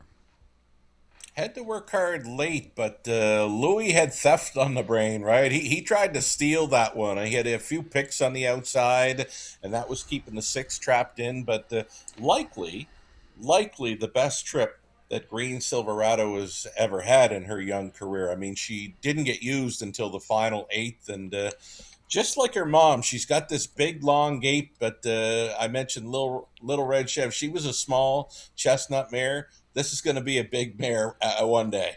Yeah, and look, obviously Matthew Trelford wants the win, but he's probably happy that his horse got an education to win victory because Yeah. the first 3 wins were pretty easy, dominant wins, and this is one that he fully had to sit the helmet, sit patiently, and Yeah. and James tipped out and really had to work to get by a very game horse to the finish. Yeah, if James moves a little earlier, maybe she kind of flattens out late. I mean, it was timed perfectly. I know you were getting a little antsy as James was angling her to the outside. Well, not quite, but when the straightaway came about, this filly exploded. Yeah. Very patient drive by James, and when it counted, this filly trotted big time late. Look at her go. It's telling that James was a little later than you might have anticipated coming out, and he probably knew that he wanted to ride this one back a little further because he was going to need a big burst to get by. Well, they were coming home 28-4. The leader was anyway. Now James liked to come home 28-2, 28-3. But as you mentioned, great learning curve for this filly to sit in the pocket like that, not grab on a whole lot. I mean, she was grabby, but Yeah. not straight back on her grabby. No, and Remains perfect, which is great to see. absolutely. And look, I mean, You got to see a real horse race. I thought you could maybe single up Green Silverado in a multi-leg, but Oh, you went five deep, and now I understand why. yeah. I mean, 2-year-old fillies making their Grand River Raceway debuts on the trot. You want to be fanning across. I found a few other singles through this late sequence, but did not want to single up right there. Well, back in front of us, it's number 6, Green Silverado, a 2-year-old Green Manalishi Bay filly. Matthew and Roy Trelford, the owners. Matthew Trelford is the trainer. 4 for 4 perfect is Green Silverado. And the winning drive to James McDonald, or as James Mum Gale says, Jammy Pie.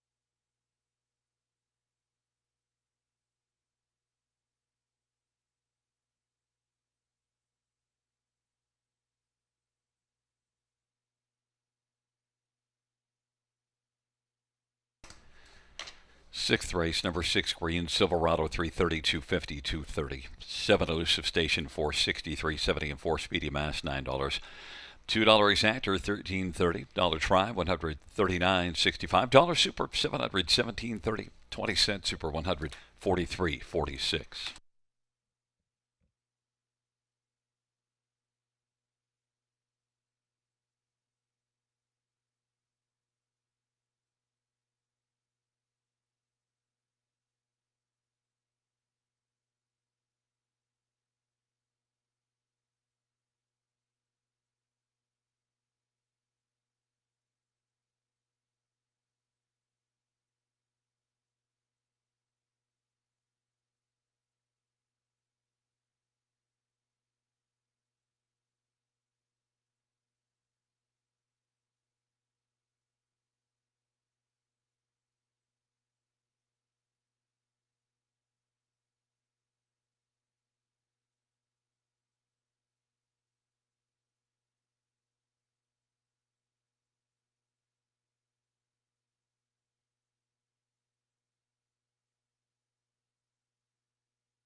Sixth race order finish from the top, 865-371-24. That's 865-371-24 on the bottom.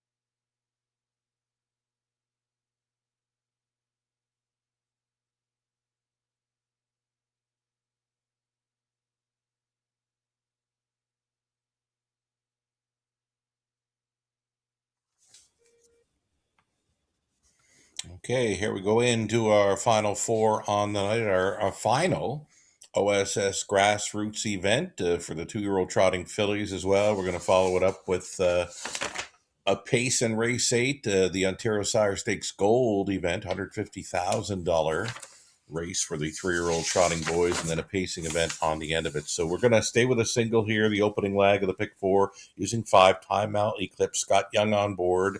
His dad Bob Young does the conditioning. 5 deep, race 8 with a 1-2-5-7-9.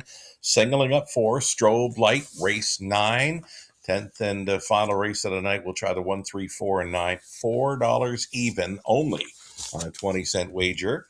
One more ticket to look at here for our track announcer, Gary Guy. Let's bring up Gary's ticket and see what he's got cooked up. He likes 4 Queen G.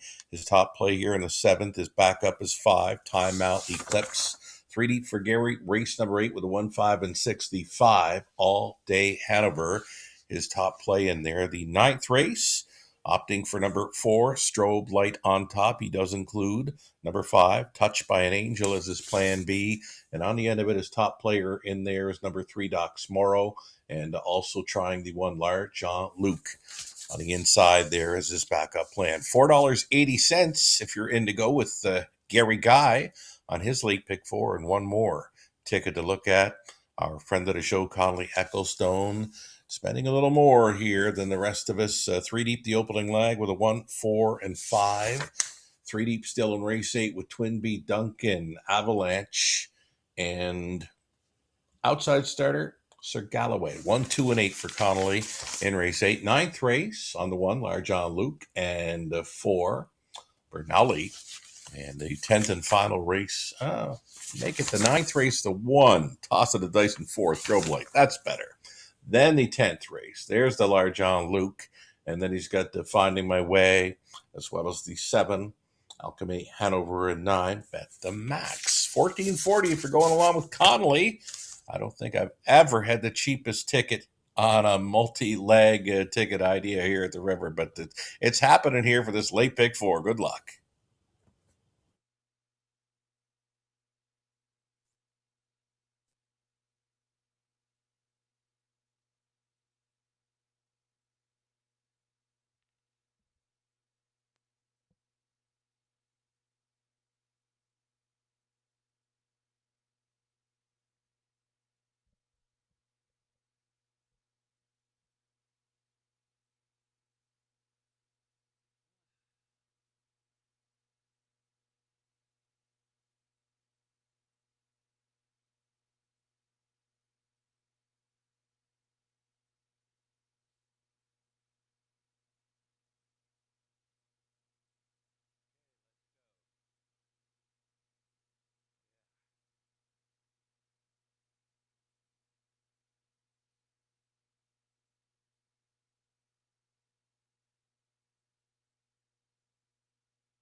Field on post parade for the 7th one. T.H. Francesca, Mark McDonald for Daniel Legacy and Legacy Stables, and Edwin Bueller and Big Al Stable.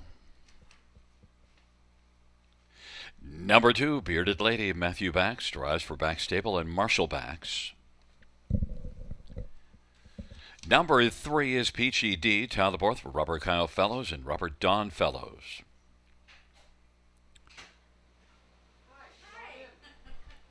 Four is Queen G, Bob Glover, Luke Blaine, Determination. 5 is Time of the Clip, Scott Young for Robert Young and Ottawa Valley Racing Stables. Number 6, Perfect Loop, Todd Ratchford for Matthew Bax and Glengate Farm. And number 7 is Karma Queen, Trevor Henry for Shannon Henry and Trevor Henry Stables, and Dave Hudson and Bill Maines and Versakis Racing. Field of 7, race number 7. Let's get a look at this field. And, well, first up, we'll start with number 5, Timal Eclipse. Was had just one start, but it was perfect, and it was post 10.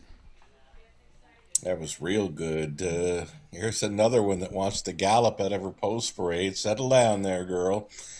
10 hole in the career debut. Was able to leave sharply, find herself with a pocket ride, and then would be the winner on the end of it. A favorite on that occasion to begin her career, and we love her again tonight. Just wants to mind those manners, right? Hopefully that little skip and a hop out of the post parade is what she needed, and straight and strong the rest of the way tonight. Yeah, and that mile of 56 and 2 is a pretty darn good first career mile for this Green Manalishi Exactly. filly. So Time of Eclipse is one that's certainly got a shot to come right back and be perfect again. 7-5 on the board. I do think there's some others that can give Time of Eclipse a good run. And on the inside, 1 T.H. Francesca, Mark McDonald for Dan Legacy. A couple of runner-up finishes in Grassroots. Yeah, and then was a heavy favorite last time out after getting those runner-up finishes. And what does she do? But appears she self-destructs, rolled off stride in that one. So she'll have to be minding her manners with these. Daughter of King of the North here, and definitely has that King of the North look to her. Shows a final quarter on paper of 26 and 4, but I'm not quite buying it. But sometimes when you're that far back, it's a little uncertain Right. on how it's properly measured, but still obviously recovered well. Did recover okay, but I'm with you on the final quarter. Anytime there's a horse that's way back in distance there, it's hard to really get an accurate look on a fraction. I'm more likely inclined to think it's something about maybe 27 and 3, which is what she's done before, and certainly can be a closer. Mark has a shot to win another one in here. 7-2 on the board. Number 3, Peachy D. And, 3 consecutive Grassroots. Now, has the last couple weren't good posts, but at least has been headed in the right direction. Yeah, and has a bit of experience on the others too with the 4 outings this season. Does have the 1 runner-up finish, but does have an extra at the program lines as well. And leggy, big leggy, daughter of Green Manalishi, and I like the look of this one now. Now that I see her, like I don't think I've seen her before in a race, but now that I'm looking at her, I like what I see, and I'd give her a big shot here at 11-1 to maybe the top 2 or 3. And Orange, you observant, just on the orange. Well, yeah, I'm a little slow on that one. Really stands out, and of course, as announcers, Yeah. we love that kind of stuff. Peachy D and Tyler Borth looking for another win. How about number 4, Queen G? I used this one on top. Of course, $422,000 yearling purchase, one that's supposed to be a good one, was second last time up, beaten ahead.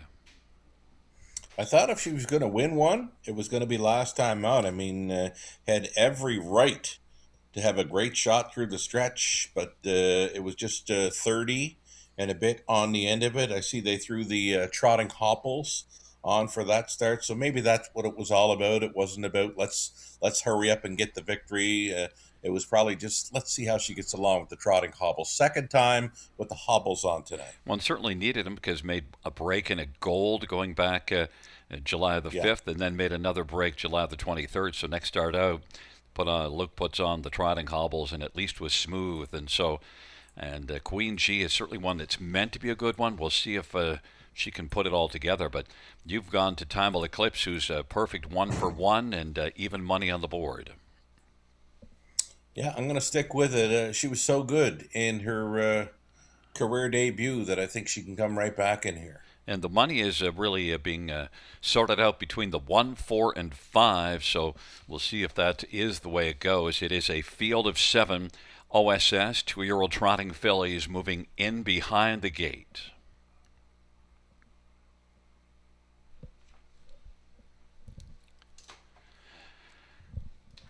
Field 4, the 7th dash on a Wednesday night at the river. The field is wending their way towards the start.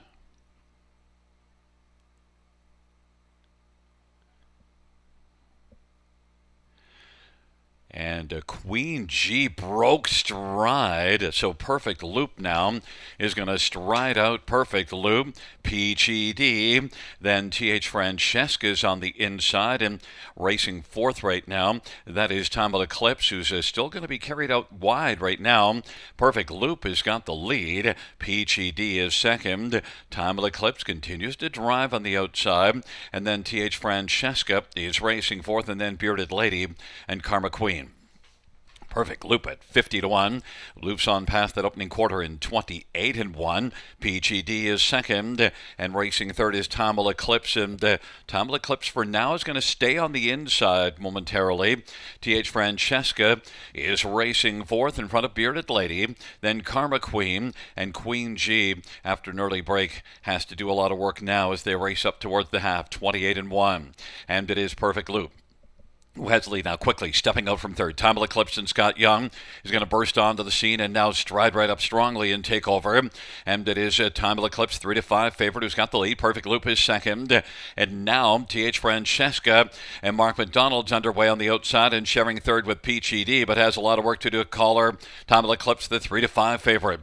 Off that 59-4 halftime, Time of Eclipse leading Perfect Loop. Long shot at 50-1. Third is T.H. Francesca. Then PGD.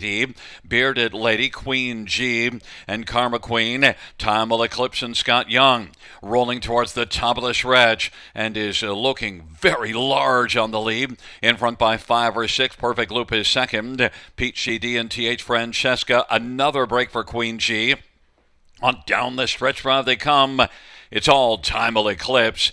And Time of Eclipse has got this one. Scott Young is sitting in the couch at the finish. Then Peachy D is racing second. And then it is Perfect Loop and T.H. Francesca. 156-4. Time of Eclipse. Scott Young was a little patient early because after being out for a little piece, leaving, had to tuck in and then decided to wait a while just to kind of let the horse kind of sit along the inside. But boy, when he pulled sugar, it was gonzo time. Oh, yeah, like if you blinked, you might have missed it, right? I mean, that was a quick snap from right lining, sitting off the pace, going to the top, and then trotted a big back half, like 57 flat speed. Final half in there. Number 3, Peachy D, who we love the look who we love the look in the post parade, on for a big deuce at a big number, and she raced well. Yeah, and then. Well, I loved Queen G, but I like Queen G a little less now because this is one that they might have to go back to the drawing board again because now they got the trotting hobbles on, and it looked like that was sorted out last time out, but right away at the start, when Bob tried to move this one up onto the gate, she ran. Yeah, 2-year-old fillies on the trot. 2-year-olds of any sex on the trot. They're tough to crack the code on sometimes, and yeah, Time Alley Eclipse right now is perfect, and when they're perfect, Gary, they're tough to go against. Yeah, go with the one that's it's all working out because Queen G, they have to go back to the drawing board. Obviously, Queen G is meant to be a good one, but just not right now. Time of Eclipse is right now. $37,000 yearling purchase. Green Manalishi, and Green Manalishi is all over our track record book as well in terms of overall records on the trot side. She doesn't quite have the look of a green Manalishi. Maybe it comes from her mom, Electropedia. Sadly, Time Out Farms, they lost that broodmare recently, so that's sad. That Time Out Eclipse though is likely going to turn out to be a really nice one. Well, 2 for 2, perfect right now. And Time will Eclipse, 2-year-old Green Manalishi Brown filly, Ottawa Valley Racing Stables from Dunrobin, Ontario. The owner, Robert Young, the trainer. The winning drive to Scott Young. He had the answer with Time will Eclipse in race number 7 to win in 1:56.4.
Seventh race, 5 Time Eclipse, 340, 260, 230.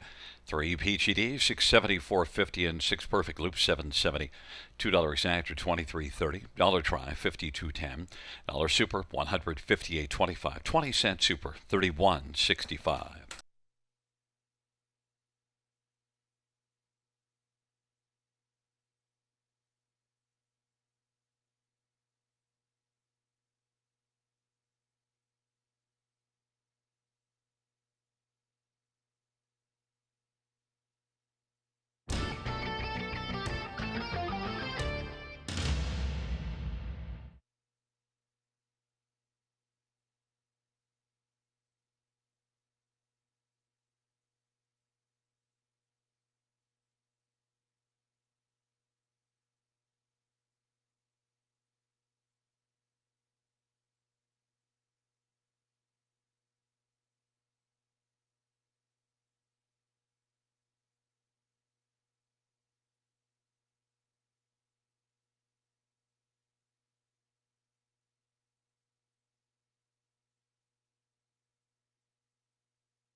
Seventh race over finish from the top, 4527136. That's 4527136 on the bottom.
Field on post parade for the 8th race. 1, Twin B Duncan, Sammy Ophelia for Francis to Michelle and Twinbrook Limited. Number 2 is Avalanche, Travis Cullen for Jody Cullen, and A1 Stable and John Collins Blair Kidd. Number 3, the House of Cash, Austin Zori for Sean Stacy and William Brown and Brenda Darrable. 4 is Scratched, and 5 is All Day Hanover, Jordan Comania for Nikki Comania and Bruno Comania. Number 6, Supersonic Bullet, Paul McKenzie for Dr. Ian Moore and Jane Whalen and R.G. McGroup Limited and Sean McIsaac and Alden O'Brien. Number 7 is All Pumped Up, Mark McDonough for Sean Stacy and Stephen Downey. 8 is Chumbro Jr., Tyler Borth for Cassidy Schneider and Colonel Schneider Jr. And 9 is Sir Galloway, Anthony Hahn for Zachary Carroll and Devon Michelli. It's a field of 8 for race number 8. Let's get a look at this field. And right now we'll start with number 5, All Day Hanover. And I'll tell you, last time out, it looked like All Day Hanover was going to just romp to victory, blasted out early, but eventually the favorite got by. Yeah, does he have another one of those kind of starts in him? I mean, he absolutely scooted off the wings to get to the top at 130 to 1.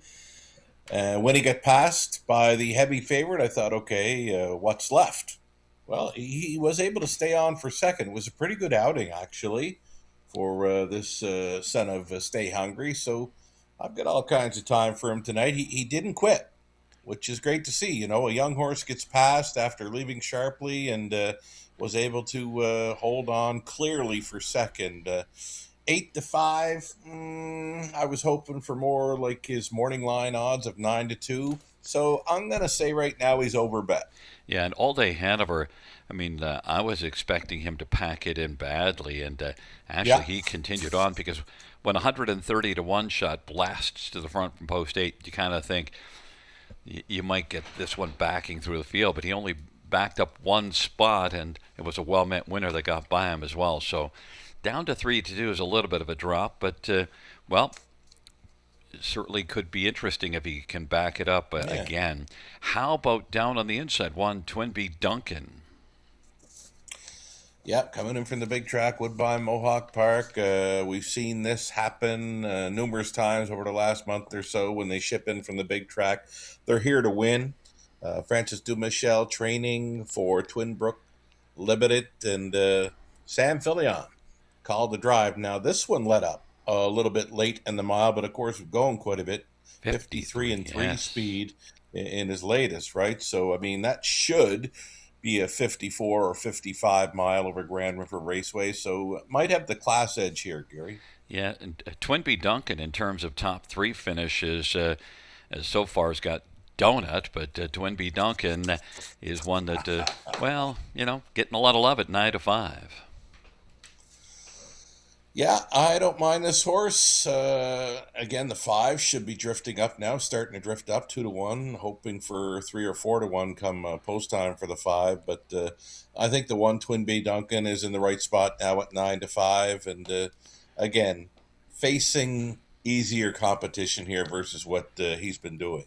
Number 2, Avalanche, is one that I'm not sure what I wanted to think of because just didn't leave at all, didn't do much, but then actually put in a pretty decent back half, came on to finish 3rd, and was behind the All Day Hanover, who finished 2nd. So, you know, maybe Avalanche is one that could be skating late here, or might even come flying early because it is Travis Cullen, Jody Cullen, and that was just a first start. So maybe it was just a bit of a lesson for this Bettor's Delight Colt. I think we could expect more from this one tonight. I mean, didn't show a whole lot of early speed, so maybe that's the game plan, try to get him away up a little closer. He did have a real good kick on the end of his mile, and he's a good-looking colt, son of Bettor's Delight. Very sharp-looking. And, I was off air talking to the director to find out where else he wanted to go because we had a scratch, and he said you wanted to go Oh, to Sir Galloway. Well, 3 qualifiers, but had some success in the qualifiers. yeah. Knows how to pass horses, knows how to lead horses. Not going to get any chance to lead them in here from the trailing spot, but I like the qualifiers, and I just wanted one that would have a shot at being best of the rest, and that's why I'm leaning towards the 9, Sir Galloway, leaving behind a heavy favorite right now, 1-5. That's more like it for the 5 horse, though. All Day Hanover offering up at 6-1 now. You know where I leaned, and more than just best of the Okay, rest, actually for second was Supersonic Bullet, Paul McKenzie, Dr. Ian Moore, one that's owned right. by Lindsay Jane Whalen. I just want to throw that in because I mispronounced her name on the post spray. But Supersonic Bullet, Dr. Ian Moore and Paul McKenzie, I think you got to pay attention a little bit to this. Yeah, Bulldog, Hanover Colt. The Bulldogs are coming around this season, and that's great to see. Not too often you're going to get Mackenzie for Doc Moore at 25-1 at Grand River Raceway. Well, it's a horse that hasn't done much yet, but I thought, it's only had a couple of starts, $56,000 Oh, yearling, racing out of a power barn. And I thought, well, maybe Supersonic Bullet's got some unfired bullets that he could empty the chamber a little bit here at a right. price of 23-1.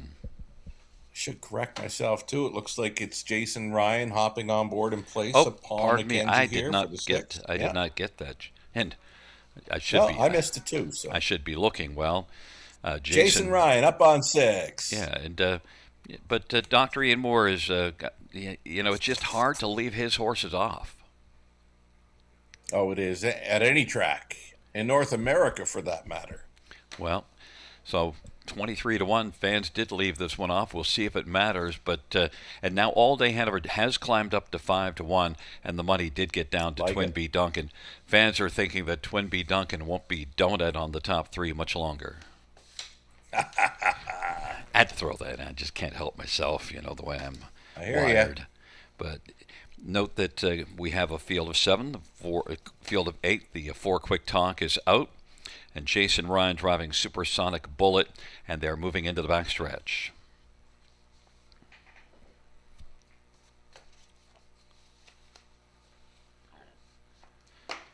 Right now, Sir Galloway has work to do to catch the gate as well back.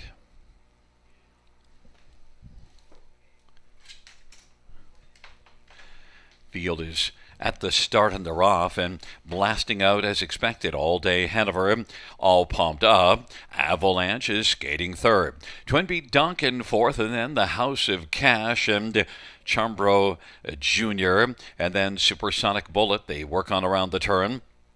It's all pumped up. And Mark McDonald, 14-1, has the lead. All Day Hanover is second. Avalanche third. Twin B Duncan's fourth. And then the House of Cash as they race the way off the turn. And Chambro Jr. Then it is Supersonic Bullet.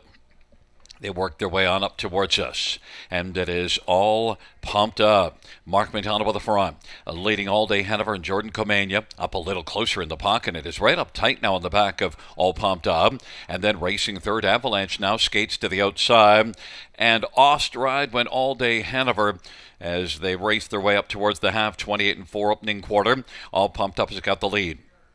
Racing second is Avalanche. Twin B Duncan is third. And now the House of Cash racing fourth, and fifth is Chambro Jr. Then Supersonic Bullet has yet to fire, and Sir Galloway all pumped up at 14-1. But here comes Twin B Duncan now.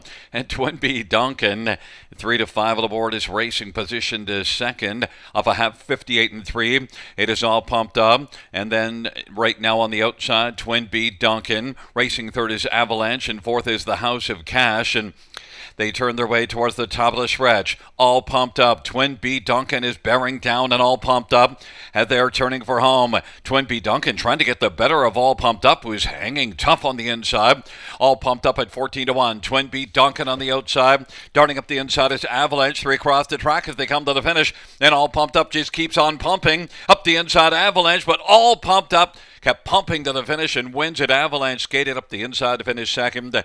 Twin B Duncan and the House of Cash 158 flat. Well, Mark McDonald came to play tonight, Yeah. Sugar. Yeah. Exactly. I learned my lesson. I mean, I gave a shot to the five all day Hanover, and here I am, totally leaving alone Mark McDonald with a first time start over. Trainer Sean Stacy, 14-1. It's sort of like the Doc Moore Jason Ryan angle. I mean, we were talking about the six horse at a big number. Well, here's a big number for Mark McDonald, Sean Stacy. Wow. Yeah, and look, got this one off the gate very quickly, and you do see that the start from post 8 here got away second. Now, lost a couple spots, but first career start, build off of that, and certainly Yeah. was alive. The thing with All Day Hanover, actually, Jordan, this horse got flying up a little too quickly on the back of All Pumped Up, and then went off stride Yeah. when he got right up on top of him. Yeah, a little error there. I mean, different horse, right? When he was all by himself in the lead last time out. It's a different story when you're riding in the pocket with a young horse. Yeah, and it's just a 2-year-old very early in his career, so Yeah, there's still a very lot green. there. There's something really special in the tank. That one's got a pretty good motor. Yeah, I think the key will be maybe to send him again next time. Yeah, and Avalanche, well, raced really well, skating up the inside. Twimpy Duncan, you know what? On the top three now is not Donut because finished third. Yeah, off the schneid for hitting the board anyway. A 3-5 favorite though, down the tubes and the multi legs. Yeah, I didn't understand 3 to 5 on Twimpy Duncan. There were too many other possibilities in there that should have drawn more money. Right. Yeah, I And agree. but all pumped up, and Mark McDonald brings another one back into the winner's circle, and it is number 7, all pumped up. 2-year-old American Ideal Bay Colt, owned by Mark Stacy and Stephen Downey. Sean Stacy, the trainer. Mark McDonald with the driving double. It's the first win for all pumped up. Mile of 158 flat.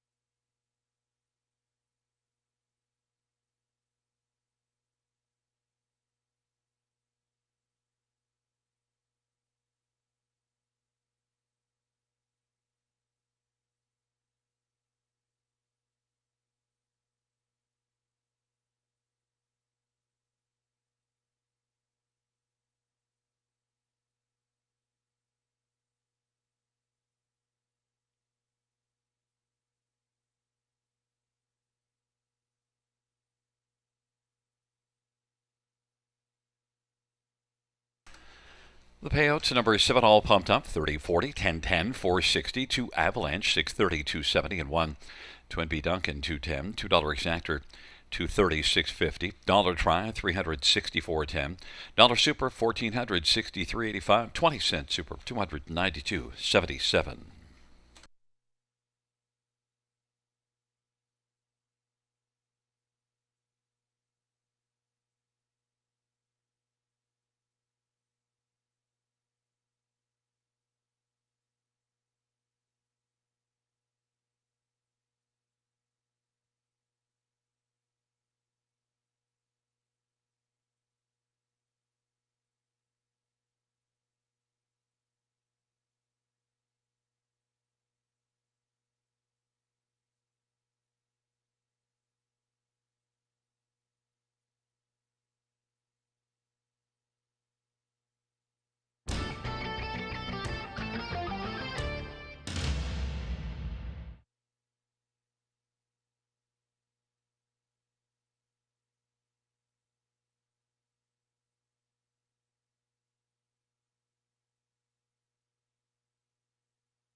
Fans note in race 10, number 6 Can't Control Carl, the driver Jason Ryan. Jason Ryan drives 6 Can't Control Carl in the 10th.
Eighth race. Order of finish from the top. 3, 2, 4, scratch 8, 6, 1, 5, 7. That's 3, 2, 4, scratch 8, 6, 1, 5, 7 on the bottom.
Field on Post Parade.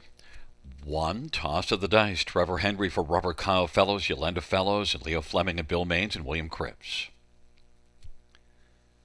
Number 2, Dream for Peace. Mark McDonough for Sean Stacy and Hudson Standardbreds and Bridle Path Stables.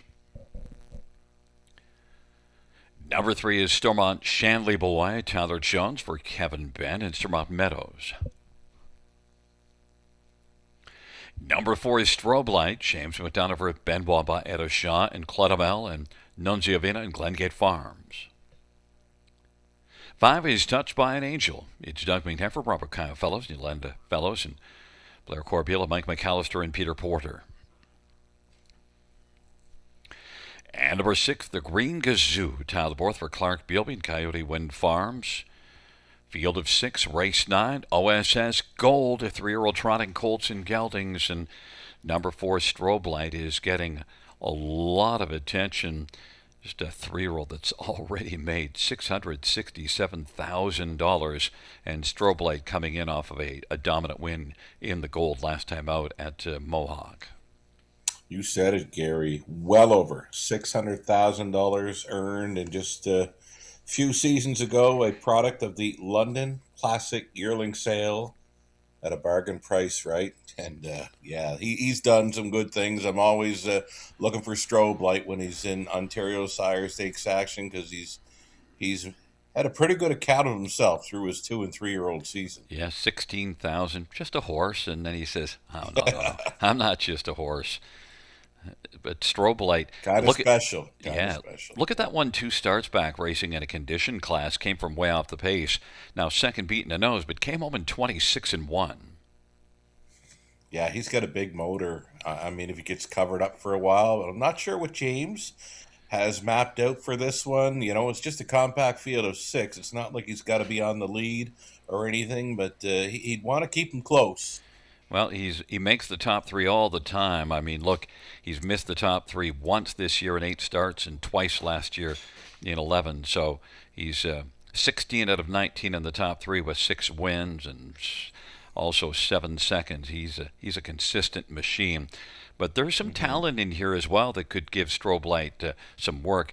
Strobe Light 6-5. James looking for a second win on the night. Touched by an Angel was able to beat Strobe Light if you look further down the page.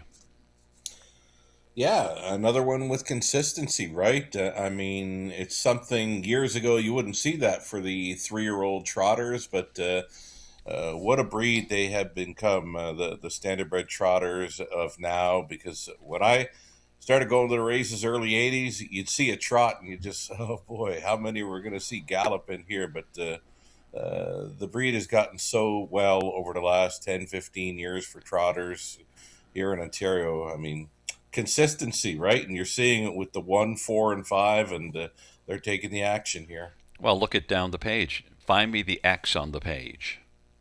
Right? You just won't find it. You can look all day. It's not there. And look at Touched by an Angel. Post position 10, May the 24th. Blasting out, parked early, made the front, and was able to win and defeat Strobe Light at 12-1. Now, since then, has certainly taken a lot more money and has raced well. And we'll see if Doug McNair can find a way to get by Strobe Light again. Touched by an Angel, 7-2, offers the better value. On the inside, one toss of the dice is probably the one that's going to leave and get early position because inside post and has gate speed. Right, toss of the dice. Trevor Henry on board for Kyle Fellows.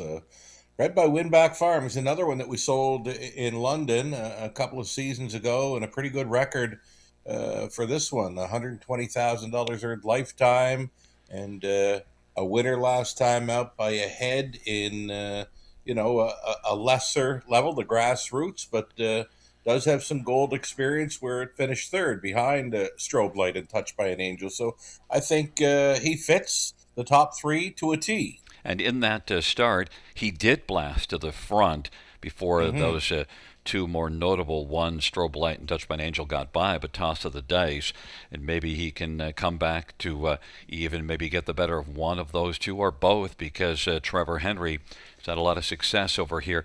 5-1 on the board. We want to get to number 2, Dream for Peace. Mark McDonald wants to maintain the lead over James McDonald. He's got 2 on the night, and James has got 1. Well, he's got that edge going for him anyway. He doesn't have the edge as far as a horsepower, but Mark has done some wonderful things tonight. It's great to see him in the winner's circle. I know when we had him on the Kamlook Classic night when he broke the track record for trotters. I mean, it was wonderful to see, and he looks great. This has got to be a muscle mass. Yep, check box. Yeah, and this is one that did finish on May the 24th in a gold, third to Touched by an Angel and Strobe Light finished third, beaten 3 that start in 53 and 3. Mm-hmm.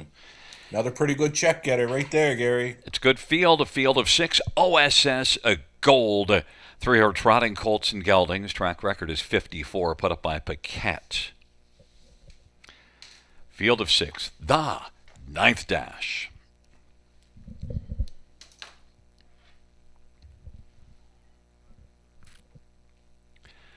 Field 4, race number 9.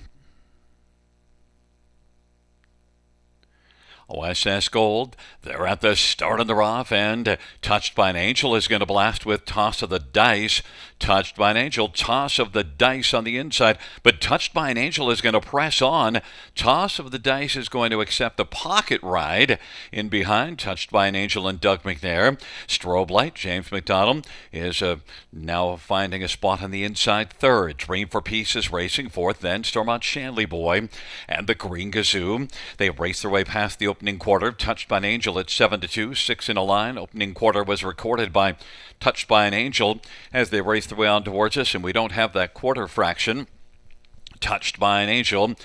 And now quickly moving, Strobe Light and James McDonald quickly popped out from third and wants to stride up and try to clear to the front. And now moving, Strobe Light is going to clear to the front. And Touched by an Angel is racing position to second.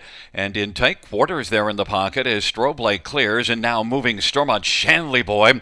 Stormont Shanley Boy, Touched by an Angel goes off stride riding in the pocket. Stormont Shanley Boy has come on to take the lead. And Strobe Light, it had nothing to hold off Stormont Shanley Boy, who is 21-1, and now the Green Gazoo is moving on the outside, but now Strobe Light on the inside, racing second, filling the pocket. Stormont Shanley Boy, 21-1, the 1-5 Strobe Light, racing third is now second is the Green Gazoo, and they head on by the 3/4 mile marker. Stormont Shanley Boy looking for the upset. Then it's the Green Gazoo. Strobe Light racing third. Dream for Peace is on the outside fourth, and then Toss of the Dice and Touched by an Angel is trailing, but they are bunched up, and Touched by an Angel is still trying to mount a big rally as they come on down the stretch drive. Up wide, here comes Dream for Peace and Mark McDonald. Dream for Peace on the outside is flying and is going to take the gold. Then the Green Gazoo appears to be second. Then Toss of the Dice and Stormont Shanley Boy.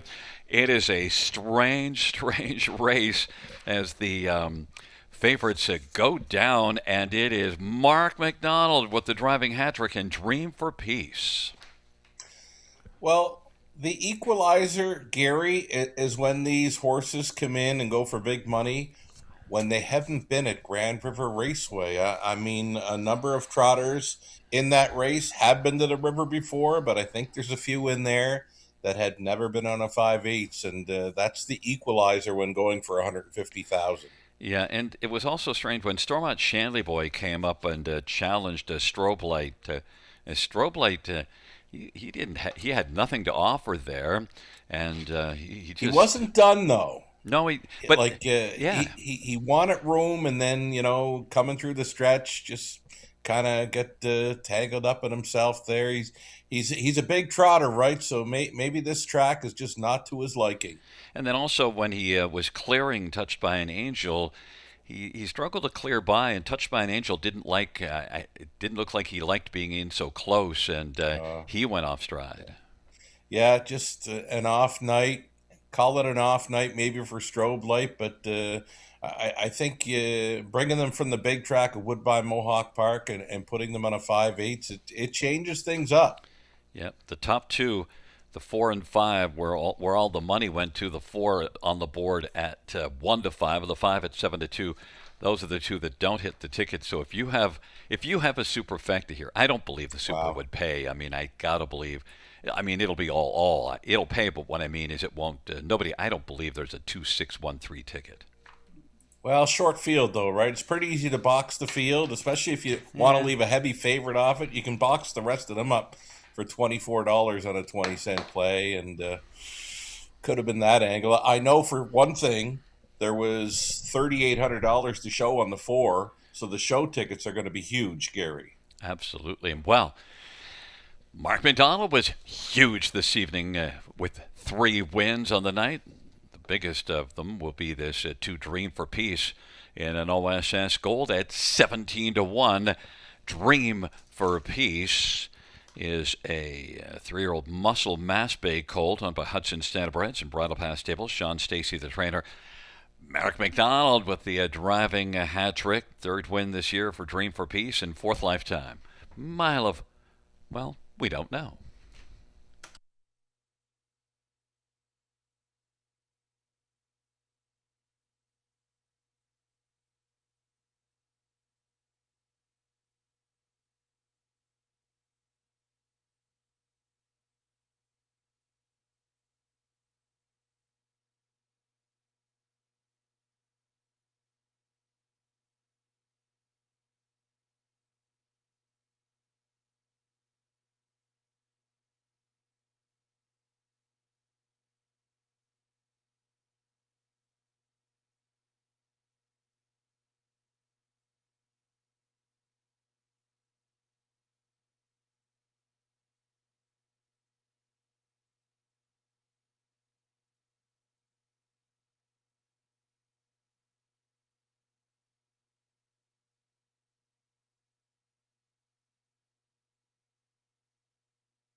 Ninth race.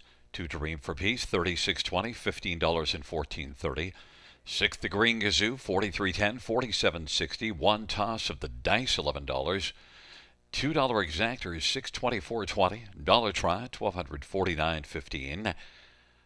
A 20-cent super, there is a 2613 20-cent super of 3,130.53.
Ninth race order finish from the top. 314652. That's 314652 on the bottom.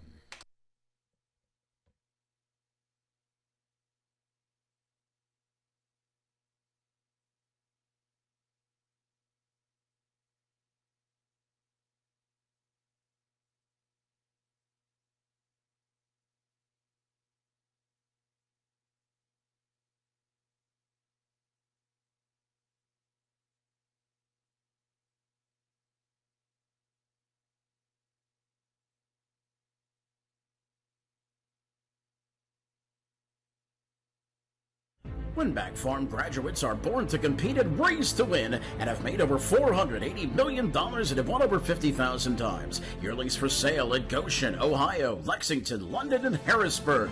Featuring first crop yearlings sired by Meadowlands Pace winner Beach Glass, Adios Pace winner Cannibal, O'Brien Award winner Lawless Shadow, multiple O'Brien Award winner Tattoo Artist, and Dan Patch Award winner Volume 8.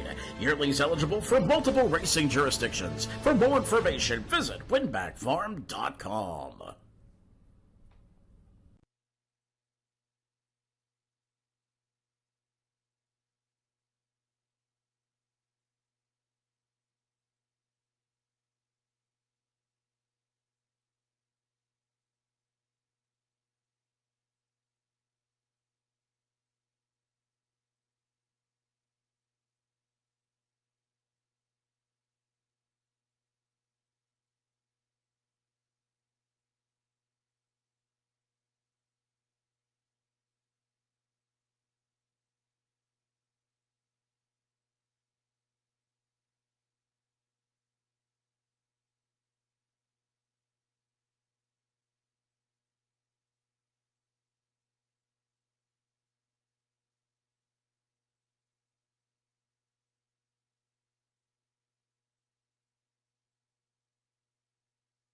Fans note in the ninth race, the mile time is 154 and 4. 154 and 4, the mile time for Dream for Peace and Mark McDonald.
Field on post parade for the 10th. 1, L'Argent Loop, Lauren House for Patrick Bissett and Larry Lane. Number 2, Finding My Way, Travis Cullen for Jody Cullen and A1 Stable and John Collings, Blair Kidd. Number 3, Doc's Morrow, Damien McClellan for Kayla Henry and Dr. Andrew Roberts. 4 is Bernoulli, Jeffrey Hunt for Patrick Hunt. 5 is scratched. Number 6, Can't Control Carl, Jason Ryan for Michelle Olsen and Roger Ferguson. Number 7 is Alchemy Hanover, Jonathan Drury for Kyle Bostons and Alan Wilson. Number 8 is Major Sweet Hanover, Mike Whalen for Walter Whalen and Chris Nickel. And 9 is Bet the Max, James McDonough for Chris Kane. It is a field of 8 for race number 10. Scratched is 5 Lions Scooting and features the high 5 this dash. Final leg of the pick 5. And Sugar, you know, one fan has one 20-cent ticket on L'Argent Luke, paying a little more than $8,000 and otherwise a carryover. Saw that. Wow. I mean, we saw a number of surprises this evening. Best of luck to that one and only player with the 1 L'Argent Luke, by the way. A top selection on my end. I don't mind this horse. I didn't mind the career debut, a well-meant winner of that. Trained by Pat Bissett, Lauren House had a choice in here. He sticks with this 1 L'Argent Luke. One more thing I'd like to add to that last race, Gary, with a 6-horse field.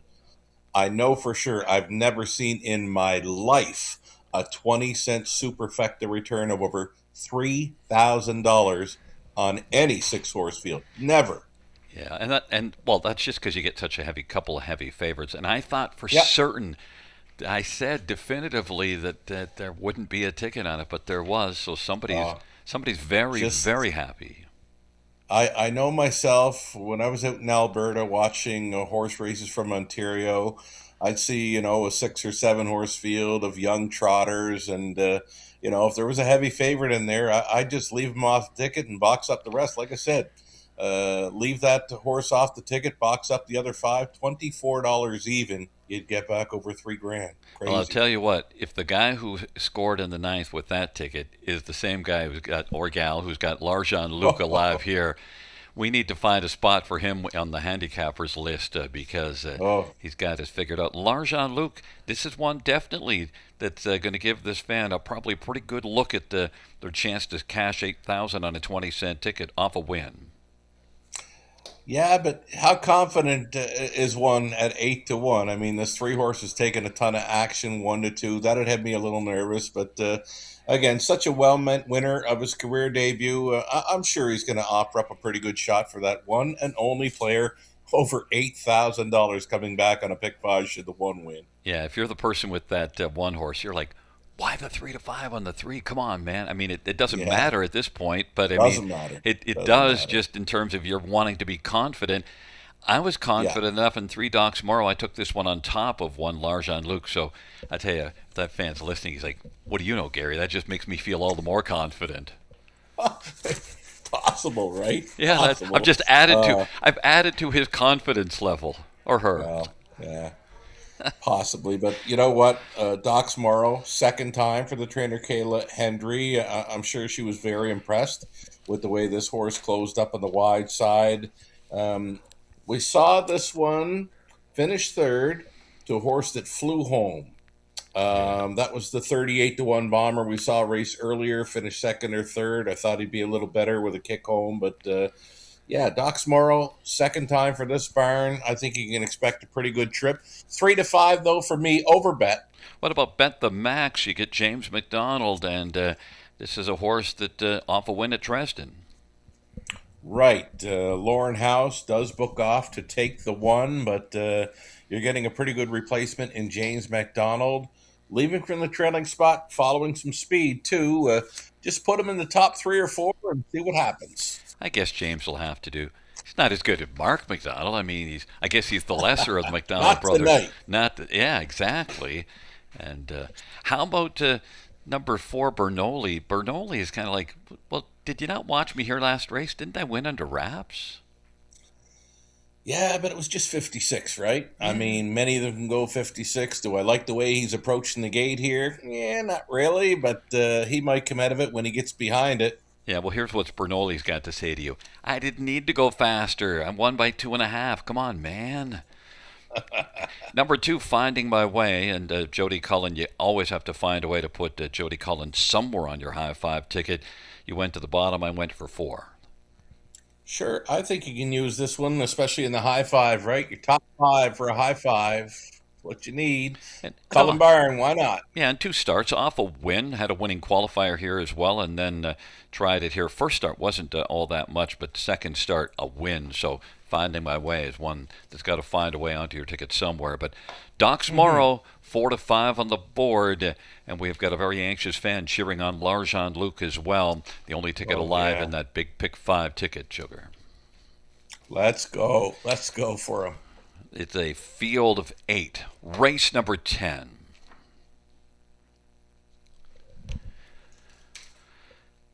Field 4, race number 10.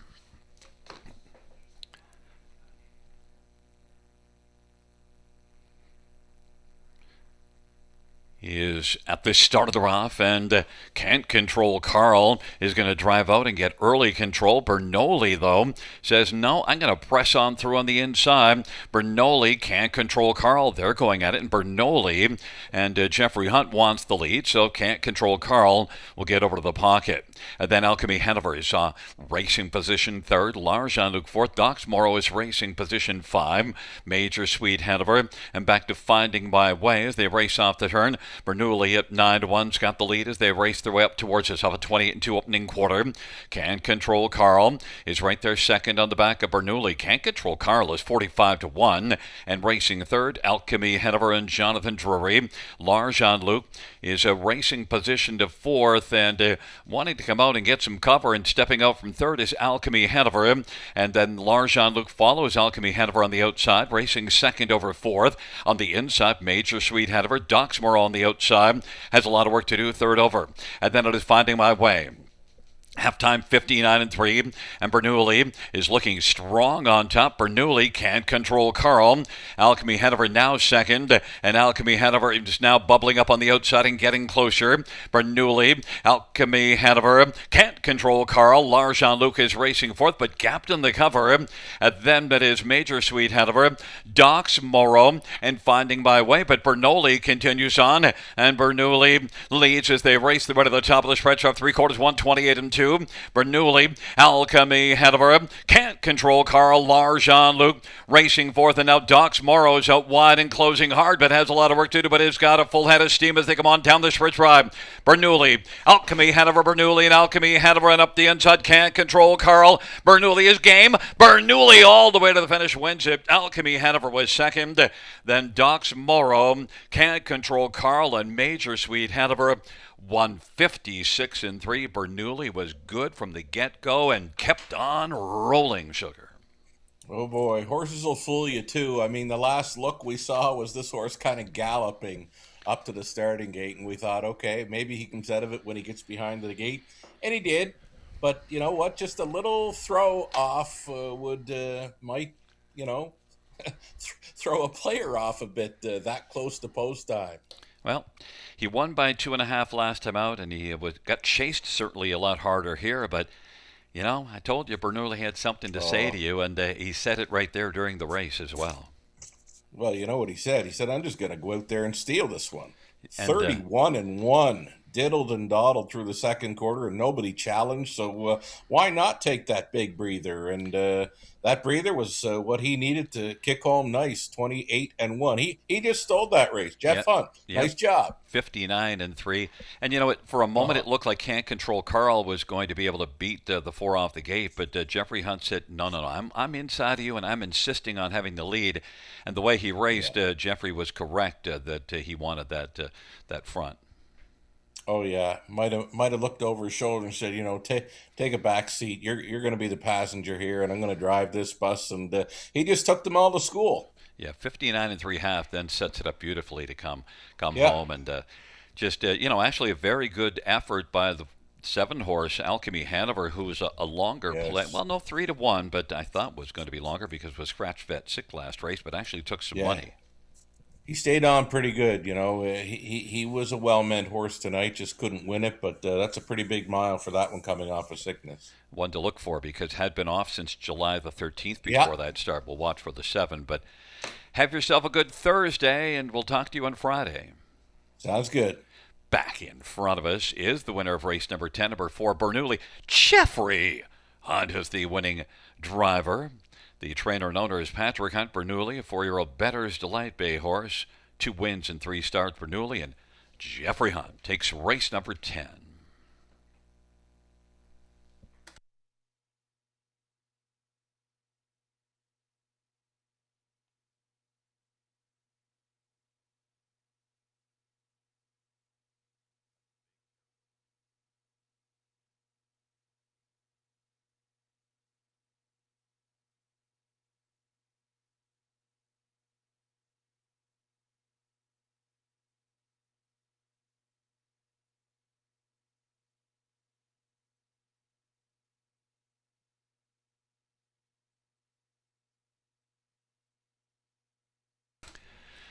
Tenth race number 4, Bernoulli, 21:10, 12:50, 5:50, 7 Alchemy Hanover, 7:10, 3:60, 3 Docs Morrow, 2:30, $2 Exactor, pays 123.80. Dollar Try, 159.30. 20-cent High Five, 1,439.19. We had a double of 2 and 4 paying $521.30. A 20-cent pick 3, 211.43. 20-cent pick 4, 2,161.44. And we'll have a pick 5 carryover into Friday night of $8,453.37.